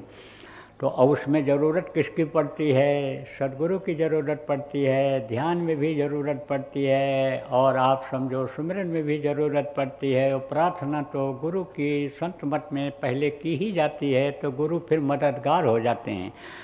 तो ध्यान इस तरह का होना चाहिए कि पूरे शक्ति को खींच करके, यानी शक्ति कब खींचेगी, कब ये ढीली पड़ेगी, मन की वजह से ही इसमें शक्ति आती है। मन ही ताकत इसमें पैदा करता है, चाहे जिह्वा में हो, चाहे नभ्या में हो, चाहे हाथ में हो, चाहे पैर में हो। मन जब कहता है तभी ये चलता है, तभी ये करता है। तो मन जब उधर से हट जाएगा, मन जब इधर आ जाएगा तो इसकी शक्ति क्षीण हो जाएगी। शक्ति तो रहेगी लेकिन यह हरकत में शरीर नहीं रहेगा, ध्यान उधर नहीं रहेगा, ध्यान उधर लग जाएगा। लेकिन आप ये समझो कि किसी ने अगर ये कहा कि मैंने मन को जीत लिया, तो आप ये समझो कि मन को जीत लिया ये झूठ माना जाएगा। आप ये समझो कि वेद व्यास से उन्होंने पूछा था कि महाराज हमारे समझो कि पूर्वज और ये जीव इस कदर से बेसहारा हो गया, असहाय हो गया कि मन पर काबू नहीं पा सकता है। वो बोले कि कोई कहे कि हम समुद्र को हाथ में लेकर ऐसे चुल्लू में पी गए, हिमालय पर्वत को उठा लिया हमने हाथ में, तो थोड़ी देर के लिए तो विश्वास हमको हो सकता है। लेकिन कोई ये कहे कि मैं मन को जीत गया, मन को जीत लिया, तो उस पर विश्वास नहीं होगा। बड़े बड़े योगी जति सन्यासी को तो मन ने छोड़ा ही नहीं। 60,000 वर्ष की तपस्या विश्वामित्र की मन के चंचलता से ख़त्म हो गई। देखो पाराशर समझो मन की चंचलता से, मन के कहने पर अपनी पूरी समझो विद्या और साधना ये सब ख़त्म कर दिया। आप ये समझो पुंडरीक जो है समझो कि को कांक्षा से शादी करनी पड़ी। देखो नैमी ऋषि को नकेल लगा करके और मन के कहने पर माया ले जा कर के इंद्र के सामने खड़ा कर दिया, अप्सरा ले जा कर के खड़ा कर दिया। तो कहते हैं बड़े बड़े पंडित जोर लगाया, नहीं भूत मन वश में आया, लाख करो तदबीर प्यारे गुरु बिना। गुरु की दया के बगैर न तो सुमिरन हो सकता है और न भजन हो सकता है। भजन किसको कहते हैं? भजन कहते हैं कि जो आवाज़ आ रही है, शब्द जो उतर रहा है उसको सुनना। देखो यह घुंघरू सुन लिया, झिंगुर की आवाज़ सुन लिया, घंटा शंख सुन लिया, तो समझो कि अब आप समझो कि सब कुछ नहीं सुन लिए। वो शब्द धीरे धीरे जैसे जैसे नीचे उतरा उसकी आवाज़ बदलती चली गई है। तो शब्द समझो कि वही कि जो पकड़ में आ जाएगी, जिसमें ये जीवात्मा समझ आएगी। कहा जपा मरा और अनहद भी मर जाए, सूरज समाई शब्द में ताको काल न खाए। वो शब्द जो वहाँ से उतर रहा है वो आवाज़ अगर पकड़ में आ जाएगी, सुनाई पड़ जाएगा, तो समझ लो आप प्रेमियों काम हो जाएगा। आवाज़ यानी वहाँ से जो उतरी धीरे धीरे ऐसे यानी उतरती चली आई और आवाज़ ये बदलता चला गया। विस्तार में बताने का समय नहीं है, पहले भी बताया गया है, समय मिलेगा आगे फिर बताया जाएगा। तो प्रेमियों ये समझो कि उसको पकड़ाना ये ज़रूरी होता है, उसको पकड़ाना ये भजन होता है। अब भजन का मतलब क्या होता है? भगना। किधर से भगना? दुनिया की तरफ से भगना। भग के कहाँ जाओगे जब दुनिया में ही रहना है? थोड़ी देर के लिए ही सही, एक घड़ी आधी घड़ी आधी में पुनियाद, और स्वामी संगर साध के आनी कटें कोट अपराध। अगर साध का संग मिल जाए, सद्गुरु का संग मिल जाए तो उससे कर्म करते हैं, अपराध का क्षमा होता है। आप देखो पापी का साथ कर लो, आप देखो बुरे का साथ कर लो तो साथ का असर आ जाता है। आप समझो अच्छे का साथ करोगे तो अच्छाई आएगी, सद्गुरु का साथ करोगे, साधक का साथ करोगे तो अपराध कटेंगे, थोड़ी ही देर सही। तो थोड़ी देर के लिए ही ध्यान को इधर से हटाओ और उधर लगाओ। भगो, किधर भगो? यानी जिधर आपको जाना है, जिधर आपका रास्ता है। यह आपका रास्ता नहीं है, इसमें तो आप चलते रहोगे चलते रहोगे, इस दुनिया में चलते रहोगे, घूम के फिर आ जाओ। कोई कहे हम दुनिया का चक्कर लगा के आएंगे, चक्कर लगा करके कहाँ आएगा? फिर उसी जगह पहुँच जाएगा, क्योंकि ये दुनिया गोल है। वो अथाह सागर तो है नहीं, अगम लोग तो है नहीं कि जिसका ओर छोर नहीं है, जिसका कोई था नहीं है, वो तो यह है नहीं। घूम के फिर वहीं आ जाओगे, घूम करके फिर इसी 84 में कीड़ा मकोड़ा सांप गोजर बिच्छू, ये जो गाय बैल भैंस, ये कबूतर तोता और ये जो आपके समझो पक्षी हैं, इनमें से घूम करके फिर यानी कोट जन्म के बाद में झटका खा करके, भटका खा करके फिर इस मनुष्य शरीर में आना पड़ेगा। आप जो समझो तकलीफ़ें झेलनी पड़ेंगी। जैसे घड़ी ऐसे जब 12 बजता है तो दोनों हाथ जोड़ देती है, एक जगह इकट्ठा हो जाती है, उसके बाद फिर कहती है फिर चलूँगी मैं, घड़ी की सुई फिर चल पड़ती है, फिर 1 2 3 4 से घूम के फिर 12 बजा देती है। तो ये तो 12 बजा देगा शरीर, इसका समय तो पूरा हो जाएगा, लेकिन बाहर नहीं निकल पाओगे। एक से फिर शुरू होगा, फिर दूसरी योनि में जाओगे, फिर तीसरी योनि में जाओगे। तो समझो कृषि में चक्कर लगाता रहना पड़ेगा। इसलिए वहाँ पहुँच जाओ जिसका कोई और छोर नहीं है, जहाँ था नहीं है, जहाँ से ये जीवात्मा आई है, उधर भगो, उधर का ध्यान करो और आवाज़ के जरिए ही आप उधर जा सकते हो। उसमें भी समझो कि गुरु की दया की ज़रूरत होती है। गुरु को आप अगर यानी खुश रखोगे, गुरु की दया लोगे, समझो आप गुरु को अगर आप यानी समर्थ देख करके खोज करके किए हो, तो गुरु महाराज जैसे गुरु महाराज को, हमारे गुरु महाराज को आप प्रेमियों याद रखो। गुरु की दया आप पर होगी, गुरु के वचन को याद रखो। अब अगर गुरु के वचन भूलते हैं, गुरु का आदेश, सुमिरन ध्यान भजन अगर भूलता है, तो देखो मन किधर जाता है, कहाँ जाता है मन। बस समझ लो कि इसी अंग से हमको यानी समझो कि सेवा करनी चाहिए। मन अगर देखने की तरफ जाता है तो आँख से देखने की सेवा। देखो क्या है इस समय पर, मुँह की तरफ यानी खाने की तरफ जाता है तो देख लो भाई, इस समय पर जबान जो स्वाद चाहती है, वो स्वाद हम यानी समझो जीभ से किसको दे सकते हैं। कहते हैं कि सत्संग सुने, प्रवचन सुने, क्या रसास्वादन हुआ, यानी वो रस जो यानी भजन में मिलता है, जो सत्संग में मिलता है, वो रस ये रसगुल्ला के रस में नहीं मिलता है, सब्जी के रस में वो नहीं मिलता है, किसी भी फल के रस में वो रस नहीं मिलता है। जो रस यानी आत्मा को मिलता है, शब्दों से दूसरे के मुँह के शब्द निकले हुए शब्दों से जो रस मिलता है, वो इसमें नहीं मिलता है। तो उस तरह से रस आस्वादन करो। नहीं कुछ बोल सकते हो, जबान हिला नहीं सकते हो, नहीं पाती है, तो जय गुरुदेव नाम की ध्वनि ही बताना शुरू कर दो। देखो, हर तरह के लोगों की ज़रूरत होती है। घर में हर तरह के लोग होते हैं, समाज में हर तरह के लोग होते हैं। कोई झाड़ू लगाता है, कोई कपड़ा धोता है, कोई रोटी बनाता है, कोई खेती का काम करता है, कोई दुकान का काम करता है। ऐसे ही संगत में भी हर तरह के लोगों की ज़रूरत होती है, हर तरह के लोग होते हैं। तो जो जिस तरह का कर सकता है उसी तरह करे, अपने यानी शरीर के अंगों की सेवा करे। तब तो यानी समझो मन यानी इधर लगेगा। नहीं, जब मन उधर लगा रहेगा, चाट खाओ, चपाट खाओ, निंदा करो, बुराई करो, कर्म इकट्ठा करो, तो कर्म कैसे धुलेंगे? कितना धुलाई करेंगे गुरु? कोई नौकर गुरु थोड़ो हैं आपके, कोई तनख्वाह थोड़ो देते हो। ये तनख्वाह क्या दे पाओगे आप? उनके पास जो दौलत है, ये दौलत आप जो कहते हो ये तनख्वाह है, ये तनख्वाह यानी उनके लिए कुछ नहीं है। ये तो समझो धूल और मिट्टी की तरह से है। दुनिया की चीज़ें धूल और मिट्टी की तरह से हैं, तो उनको आप क्या दे सकते हो? कैसे खुश कर सकते हो? कैसे वो कर्मों को आपको काटेंगे?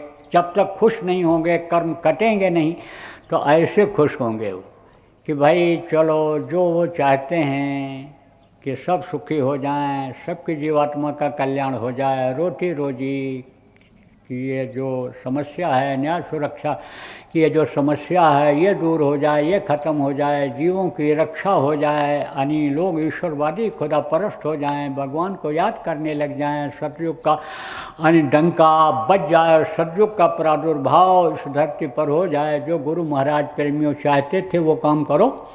तो देखो कि जबान अगर उधर जा रही है तो ये करो, नहीं कुछ है, नहीं चल फिर सकते हो, परिस्थिति ऐसी नहीं है, लॉकडाउन लगा है, कर्फ्यू लगा हुआ है, तो चलो प्रार्थना ही बोलो। चलो संत मत की बातों को एक दूसरे को घर में ही बताओ। चलो यानी उनकी जो पुस्तकें हैं अगर घर में है तो उसी को पढ़ो, जबान से पढ़ो, दूसरे लोग भी सुनेंगे। प्रार्थना जो की जाती है वैसे संत मत की, वो तो अंदर से अंदर मुखी होती है। यह सब काम अंदर मुखी होता है, लेकिन बाहर से प्रार्थना बोलने पर और लोग भी सुनते हैं, उधर ध्यान जाता है, उनको भी याद हो जाता है, वो भी एक परमार्थी काम होता है। लेकिन बोलोगे तब, जब याद करोगे तब तो याद ही नहीं करते हो। प्रार्थना कौन याद करे? प्रार्थना तो छोटे लोग बोलते हैं, हम तो भाषण देते हैं, हम तो सत्संग सुनाते हैं, हमारी तो कदर ज़्यादा है। प्रार्थना तो लोग खड़े होकर बोलते हैं, नीचे बैठकर बोलते हैं, और हम सत्संग तखत पर बैठ कर के सुनाते हैं, कुर्सी पर बैठ कर सुनाते हैं, तो हम प्रार्थना क्यों बोलें? तो ऐसे वक्ता कामयाब नहीं होते। एक आदमी से मैंने पूछा कि आपके यहाँ 2-3 लोग गए थे, किसका आपको प्रवचन अच्छा लगा, कौन अच्छा समझाया, बढ़िया बताया? उसने कहा कि समझाया बताया तो 2-3 लोग जो आए सबने बढ़िया सुनाया, लेकिन वो जो एक आए थे प्रार्थना इतना बढ़िया बोलते थे कि लोग उसी प्रार्थना से ही प्रभावित हो जाते थे। प्रार्थना से ही उनके दिल में जगह बन जाती थी, आध्यात्म की जगह बन जाती थी। गुरु के प्रति गुरु प्रेमियों को यानी प्रेम जग जाता था, श्रद्धा जग जाती थी, उनकी बात याद आ जाती थी। तो समझ लो प्रेमियों कि ये है समझो कि ज़रूरी है। प्रार्थना जब याद होगा तभी आप अपने जबान से सेवा कर सकते हो। आपका हाथ कुछ करने को कहता है जिससे गलत होना है, तो समझो कि हाथ से आप सेवा करो। पैर समझो गलत काम के लिए जाने के लिए कहता है, मन उधर ले जाना चाहता है, तो उससे समझो प्रचार प्रसार में जाओ। इतना थका दो इस पैर को कि फिर मन समझो कि उधर से उधर जाने की इच्छा ही न करे। आप ये समझो मन कहाँ है? शरीर के अंदर है, तो मन को भी तो तकलीफ होती है। जब पैर में दर्द होता है तब कहते हो मन कुछ नहीं कहता है, मन बड़ा बेचैन है, कहते हो ना। जब कष्ट होता है, तकलीफ होता है, तो समझो कि फिर मन वैसा नहीं करवाता है। वो था न, मन कहता था जलेबी खाओ, जलेबी खाओ, जलेबी खाओ। एक महात्मा जी थे, मन उधर घूमने गए थे, तो देखा जलेबी बढ़िया बन रही है, मन कहता जलेबी खाओ। तो कहाँ से पैसा लावें? जलेबी तो ऐसे वो देगा नहीं दुकानदार, और दुकान के सामने खड़ा नहीं होना चाहते थे कि इसके आगे क्या हाथ फैलाऊं। तब बोले कि देखो अब यह मन जब नहीं मान रहा है तो चलेंगे मजदूरी करेंगे। तो मजदूरी किए, मजदूरी, और मजदूरी करके लकड़ी काट करके और बेचे और मजदूरी किए और मतलब कहने का मतलब पैसा इकट्ठा किया और फिर गए जलेबी खरीदा। 2-3 शेर चलता था, 2-3 किलो समझ लो, खरीद लिया और गए और खूब खाए, खूब खाए। अब मन तो कहने लगा अब मत खाओ, कहे नहीं और खाएंगे और खाएंगे। अब खाते चले गए, खाते चले गए। अब कहाँ से हजम हो, कहाँ से हजम होगा। बहुत से लालची लोग होते हैं ना, खाते चले जाते हैं। बहुत से लोग पैसा देकर पूरी खिलाते हैं, कब, श्राद्धों में, कि हमारे जो पित्र हैं वो खुश हो जाएं। इतना खा लिए कि दवा डालने की जगह नहीं। जब देने लगा कि 2 रुपया पूरी लो, फिर 5 रुपया पूरी लो, फिर 10 रुपया पूरी लो, लालच में खाते चले गए। अब जब बेहोश हुए और टांग करके डॉक्टर के यहाँ ले गए, वैद्य के यहाँ, और वैद्य ने कहा कि ये पुड़िया अभी खिला दो, 10 मिनट के बाद एक पुड़िया और खिला देना, बस समझ लो कि इनका हजम होना शुरू हो जाएगा। दस्त आने लग जाए तो फिक्र मत करना, उल्टी हो जाए तो फिक्र मत करना। तब कहते हैं पुड़िया डालने की जगह होती तो 50 रुपया पूड़ी लगा दिया था, 50 रुपया और मिल जाता, ले लेते, कोई जगह अब नहीं। तो ऐसे ही खाते चले गए, खाते चले गए। अब हुई पलटी। जब पलटी हुई तो मन से कहे जलेबी निकली वही सीधे सीधे, इतना जल्दी कहाँ आनी समझो कि पच सकती थी। जलेबी निकली तो मन से कहे अब खा। मन ने कहा अब इसको नहीं खाएंगे। अरे खा, क्यों नहीं खाएगा, इसको खा, इसको खा, क्यों नहीं खाएगा, इसी को खाना पड़ेगा। मन खा, शरीर को उठने नहीं देंगे, खिला के ही तब चलेंगे। तो मन ये जो है समझो कि हार गया, कहा अब जलेबी नहीं मांगेंगे। जलेबी की तरफ से मन हट गया। कहते हैं मन हट गया, न तो उधर जाने की इच्छा हो रही, खाने के लिए आदमी कहता है खाने की इच्छा नहीं हो रही। देखो कितनी घनिष्ठता होती है, दोस्ती हो जाती है, चाहे स्त्री से हो, चाहे पुरुष से हो, चाहे समझो आदमी आदमी से हो, चाहे औरतों औरतों से हो, लड़कियों लड़कियों से हो, दोस्ती हो जाती है। और कहीं किसी भी बात पर खुट हुआ तो मन नहीं कहता कि बात करें, देखना नहीं पसंद करते हैं एक दूसरे को। ऐसे ही मन ये हार जाता है। तो आप ये समझो उससे करो सेवा। किससे सेवा करो? जिस अंग से मन आपके काम कराना चाहता है, कि जिस काम से परमार्थ में भजन में बाधा पड़ती है, उस सेवा को आप लोग करो। तो देखो प्रेमियों, 2 बजे से होगा सत्संग, और उसमें जो आप नए लोग आए हो आपको नामदान दे दिया जाएगा। अभी और कुछ लोग आएंगे नामदान लेने के लिए, तो नामदान उसमें आपको दे दिया जाएगा। लेकिन जो लोग नामदान ले लिए हो, आप लोग भजन करो, ध्यान करो, सिमरन करो। भजन ध्यान में मन न लगे तो सेवा करो। भजन ध्यान में अगर मन लग जाता है, तरक्की होने लगती है, सुनाई पड़ने लगता है, दिखाई पड़ने लगता है, तो फिर सेवा की उतनी ज़रूरत नहीं रह जाती है। कर्म उसी से कट जाते हैं। सेवा तो कर्मों को काटने के लिए कराया जाता है कि कर्म जो बन गए हैं उसकी सज़ा इनको इस शरीर से न मिले। शरीर अगर दुखी हो जाएगा तो भजन ध्यान नहीं हो पाएगा। इसलिए शरीर सुखी रहे। जो मार करके, काट करके, छीन करके, दिल दुखा करके, ठगी करके ले आते हो, ज़्यादा मुनाफा ले लेते हो, रिश्वत ले लेते हो, उसको भोगना पड़ता है। तो शरीर जब दुखी रहेगा, बीमारी के रूप में आएगा, टेंशन के रूप में आएगा वो कर्म, तब कहाँ से भजन कर पाओगे। इसलिए सेवा कराया जाता है। तो सेवा करते रहो, भजन करते रहो, प्रचार प्रसार है और बहुत सी योजनाएं समय समय पर लागू रहती हैं, उनको आप सब लोग करते रहो। सारी योजना बना लो, योजनाबद्ध तरीके से जो काम होता है उसमें कामयाबी मिल जाती है। देखो जैसे सरकार ये योजना बनाती है, और योजना बनाती है तो जगह निश्चित करती है, जगह लोगों के रहने के लिए, ऑफिस खोलने के लिए बनाती है। फिर देख लेती है सरकार इसमें इतने आदमी लगेंगे, उतने आदमियों की भर्ती करती है, फिर उसके बाद में वो काम शुरू होता है तो समय से हो जाता है। इसलिए आदमी की भी कमी जब नहीं होती है, संसाधन की भी कमी नहीं होती है, तब वो प्रोजेक्ट, वो काम जल्दी पूरा हो जाता है। ऐसे ही आपका चाहे प्रचार प्रसार का हो, चाहे शाकाहारी सम्मेलन हो, चाहे संगत की रीति नीति बताने का हो, ध्यान भजन कराने का हो, साप्ताहिक सत्संग करने कराने का हो, आप ये समझो मासिक भंडारा ये जो आपका चल रहा है, इसको करने का, भंडारे जहाँ चल रहे उसको चलाने का, आश्रम जहाँ जहाँ बने हुए हैं उस आश्रम की व्यवस्था बनाने का हो, उसके लिए आदमी की तो ज़रूरत पड़ेगी। तो जहाँ जैसी ज़रूरत हो ऐसे आदमी जो जिस काम को कर सकते हैं उनको आप काम दो, जिम्मेदारी दो।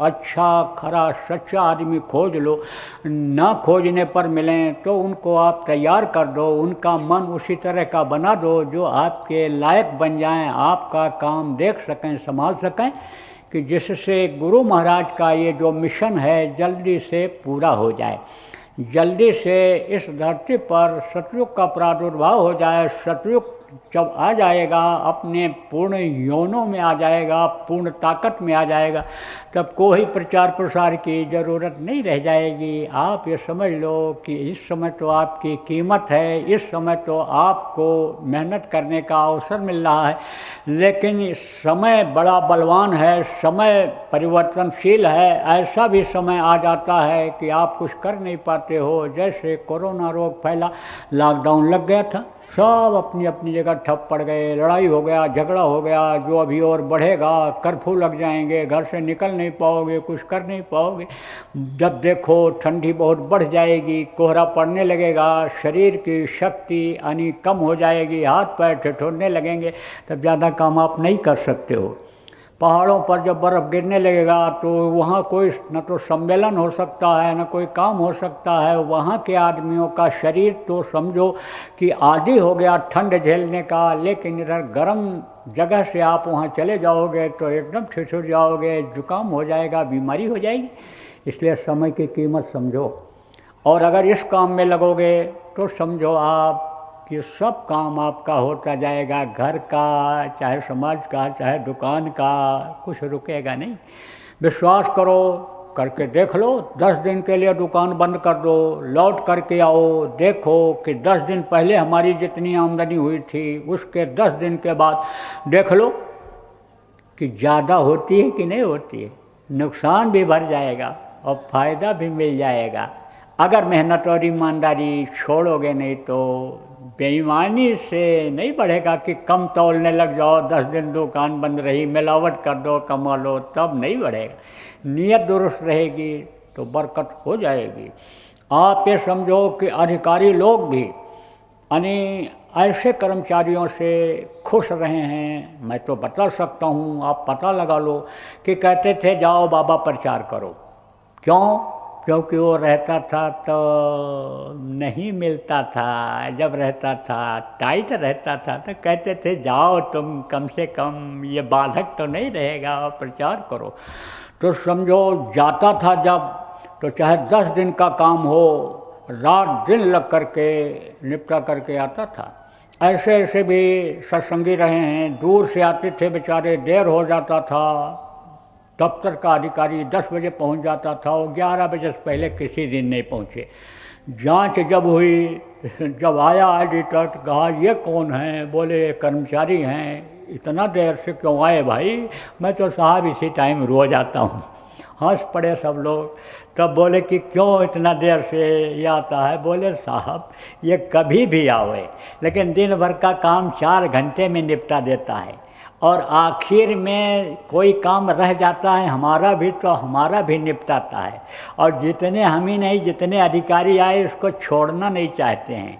सब कहते हैं कि ये यहीं रहेगा, इसी को पसंद करते हैं, क्योंकि ये सब काम जान गया।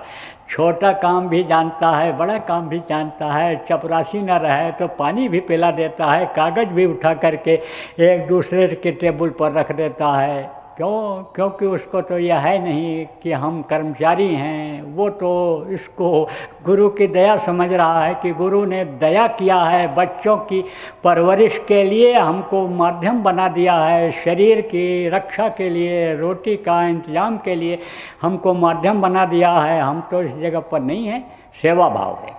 तो सेवक जो होता है उससे सब खुश रहते हैं। जब सेवा भाव से कहीं दफ्तर में भी काम करोगे और मेहनत से करोगे, ईमानदारी से करोगे, तो अधिकारी भी यानी समझो कहोगे कि छुट्टी दे दो साहब, तो छुट्टी दे देते हैं, छुट्टी दे देते हैं। कहते हैं बाबा जाओ, लेकिन हमारा ये काम निपटा करके तब फिर जो है वो चले जाओ और लौट करके आ जाना।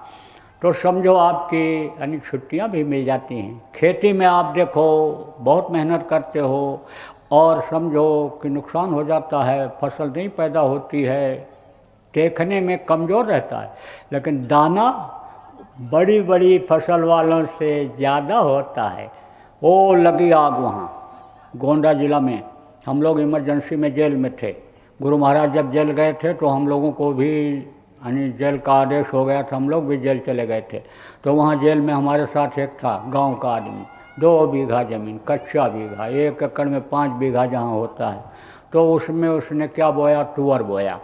अब आग उस समय बहुत लगती थी, अब भी लगती है गांव में। तो आग लग गई खलिहान में। अब वो सब लोग तो बुझा रहे हैं, कोई धूल फेंक रहा है, पानी तो मिल नहीं पा रहा था, गर्मी का महीना था, धूल फेंक रहे हैं, कोई मिट्टी फेंक रहा है, कोई कुछ कर। हाँ, वो तो गुरु महाराज बचाओ, गुरु महाराज बचाओ, हमारे इतने ही है। बहुत लोगों के पास तो कई बीघा, हमारे पास तो इतने है, दया करो दया करो। इसी से यानी समझो कि सब काम घर का होना। लोग कहें पागल हो गया है, पागल हो गया। आप ये समझो पत्ती जल गई, डंठल जल गए, और जो ऊपर फली का यानी छिलका था वो जल गया, लेकिन दाने उसके बच गए। तो दया ऐसे होती है। जब आगे नहीं बढ़ोगे, कुछ करोगे नहीं, भरोसा नहीं करोगे उस मालिक पर, गुरु महाराज पर जब भरोसा नहीं करोगे तो दया का अनुभव कैसे करोगे? इसलिए गुरु महाराज ने देखो प्रेमियों इतना मेहनत किया, रात दिन लगे रहे मिशन की पूर्ति में। और गुरु महाराज की ही दया है कि आज आप संगत से जुड़े हो, आज यहाँ आप कुछ सुन रहे हो, आज आपसे कुछ कहा जा रहा है। ये सब गुरु महाराज की ही दया थी। उस समय से दया रही और अब भी दया चल रही है। शरीर छोड़ करके चले गए, लेकिन दया को बराबर जारी किए हुए हैं। दया को लेने के लिए तो आप निकलो।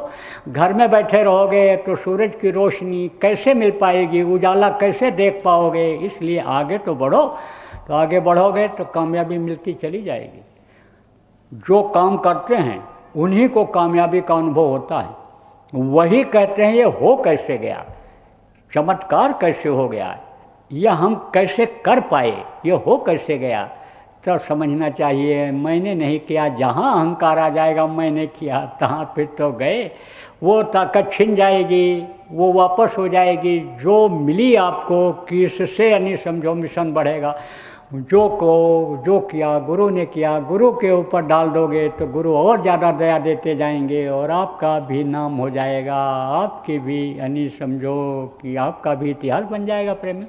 तो देखो समय ज़्यादा हो गया, अब शाम को फिर देखो सुनाएंगे, लेकिन आप लोग आज अपनी योजना बना लो। और फिर जो है कल से तो चली चला का बेला हो जाएगा, क्योंकि वो भी ज़रूरी है, गृहस्थी भी ज़रूरी है। फिर तो यहाँ पड़े रहने का कोई मतलब नहीं रहेगा। जो लोग सेवा करते हैं, थोड़े लोग या जो टीमें आई हैं, वो तो सब व्यवस्था यानी समझो कि करती चली जाएंगी। और यहाँ भी हम समझो कि ज़्यादा दुनियादारी की व्यवस्था फैलाना ठीक नहीं रहता है। यानी समझो कि यानी विरक्ति में कहते हैं सुख है। जिन्होंने लंगोटी लगाया देखो उन्हीं को लोग माने, उन्हीं की बात को माने और उन्हीं को सम्मान मिला, उन्हीं की पूजा हुई। आप ये समझो योग में ही यानी समझो कि आदमी का सम्मान बढ़ता है, योग में ही शक्ति आती है, भोग में नहीं आती। तो ये बाकी जो चीज़ें हैं ये सब एक तरह से भोग में आती हैं, लेकिन अब ये भी ज़रूरी है, सर सफाई भी ज़रूरी है। कुछ वतन आप लोग आ जाते हो बाहर के लिए, सिर छुपाने की जगह भी ज़रूरी है। कुछ पेट में नहीं डालोगे तो ये कुतिया भूखने लगेगी, तब समझो कुतिया जब भूखती है तब क्या होता है, कोई अंदर जा पाता, कुछ कर पाता, आगे बढ़ पाता। ऐसे ही जब ये भूख लगेगा तो समझो कुछ नहीं हो पाएगा। भूखे भजन न हुए भुआला, ले भुआल कंठी माला, ऐसे कंठी माला रख देते हैं, हाथ चलते ही नहीं है, कमजोरी हो जाती है भूखे रहने। तो पेट में भी डालना जरूरी है। तो जो जरूरी काम है उसको यहाँ भी करना है, क्योंकि आश्रम आप ही का है, सब लोगों का है। ये नाम से गुरु महाराज के है, और आप गुरु महाराज के बंदे हो तो आपका सबका है। तो ये आश्रम भी आपका है और घर का भी काम आपका है, परिवार भी आपके हैं, घर भी आपका है। लेकिन ऐसा कोई काम मत करो कि उसमें फंसो, काम सब करो, दिक्कत ना हो। जो आपके आश्रित हैं, बच्चों को पढ़ाओ लिखाओ, पालन पोषण करो, औरत लाए हो तो उसकी देख रेख करो, पति है बच्चियों उसको भी खुश रखो। तो काम सब करना है, समझा। लेकिन उसमें फंसना नहीं है कि उसी को गौड़ मान लेना है, उसी को प्राथमिकता देनी है, वही सब कुछ है, ऐसा मत सोचो। आप ये समझो कि इसके साथ, परमार्थ के साथ उसको लगाए रहो, उसके साथ परमार्थ मत लगाओ, इसके साथ लगाओ। आप परमार्थ के साथ स्वार्थ लगाओ, तब तो काम बन जाएगा। स्वार्थ में परमार्थ लाते हो तब फायदा नहीं होता है, तब हाय हत्या लगी रहती है, चाहे गृहस्थी हो चाहे संगत हो। सब तरफ से स्वार्थ को यानी समझो छोड़ करके, लाभ और मान को छोड़ करके करने और लगने की ज़रूरत है। लाभ और मान क्यों चाहे, पड़ेगा फिर तुझे देना, कहीं ना कहीं देना ही पड़ता है। ये लाभ और मान जब छूटता है तो बड़ी तकलीफ़ होती है, इसलिए लाभ और मान की इच्छा ही नहीं रखनी चाहिए। आप इतने आदमी सुनते तो हो, लेकिन हमको ये नहीं विश्वास है कि सब लोग अमल करोगे इस पर। अमल कब करोगे, सोचोगे कब, करोगे कब, जब संकल्प बनाओगे। बराबर याद रखोगे कि त्यौहार के दिन हम वहाँ गए थे, सुने थे, समझे थे और मन बनाए थे कि हम परमार्थी काम करेंगे, तब कर पाओगे। जब हमेशा याद रखोगे, जैसे खाने का याद रहता है, टट्टी पेशाब का याद रहता है, आने जाने का, नौकरी का, दुकान खोलने का, आप ये समझो खेती करने का, बच्चों का ध्यान रखने का याद रहता है। ऐसे जब ये बातें याद रहेंगी तब आप ये समझो यानी कर पाओगे, नहीं तो कर नहीं पाओगे। फिर तो वही जो याद रहता है, नमक तेल लकड़ी, घर मकान, बच्चे, ज़मीन जायदाद, रुपया पैसा, वही याद रह पाएगा। ये चीज़ भूल जाएगी, मन ही भुलवा देगा आपको, मन ही भ्रम में डाल देगा आपको। इसलिए इसको याद रखना है। बोलो जय गुरुदेव। मैं हर के नजर करो मेरी ओर, मैं हर के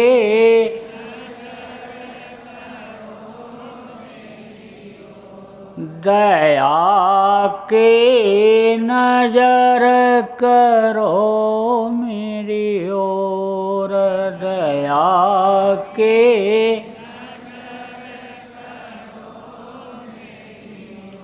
निश दिन तुम्हें निहारूं सतगुरु, निश दिन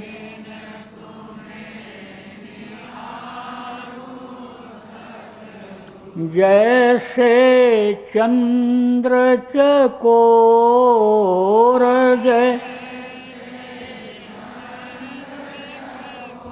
हृदया के नजर करो मेरी ओर, दया के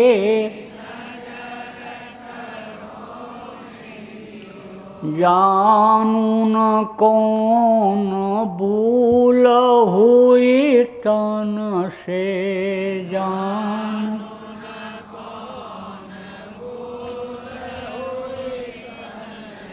लियो हमसे मुख मोड़, लियो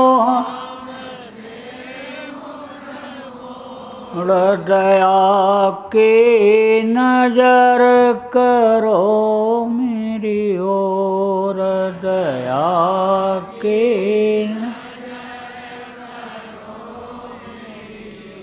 बालक जानी चूक बिसराओ, बालक जानी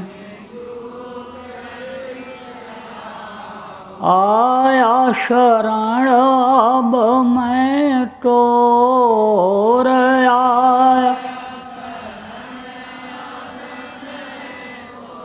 हृदया के नजर करो मेरी ओर, दया के सदा दयालु स्वभाव तुम्हारा, सदा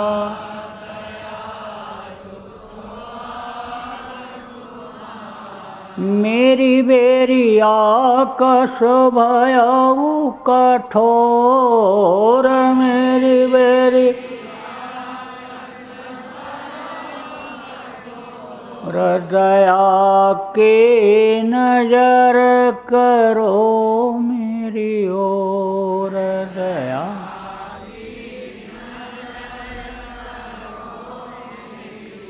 शरणागत की लाज न राखो, शरणागत मोसो पतित अब जाएं कहीं और, मोसो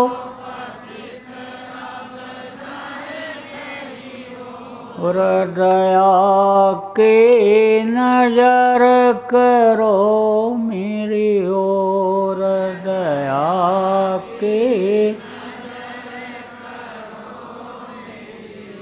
अब के बार उबार ले जो, अब के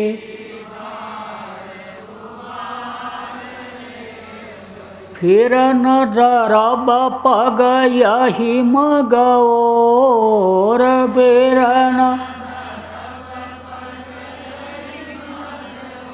हृदया के नजर करो मेरी ओर, दया के नजर करो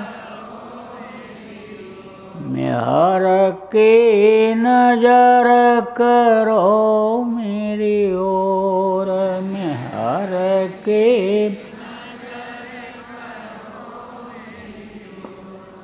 जय गुरुदेव, जय गुरुदेव, जय गुरुदेव, जय गुरुदेव, जय जय गुरुदेव।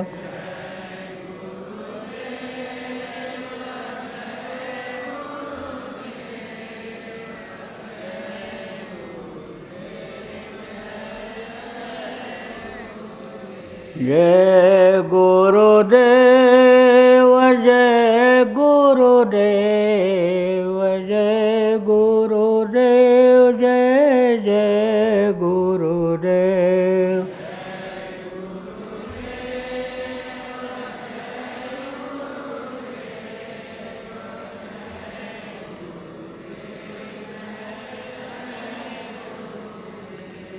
जय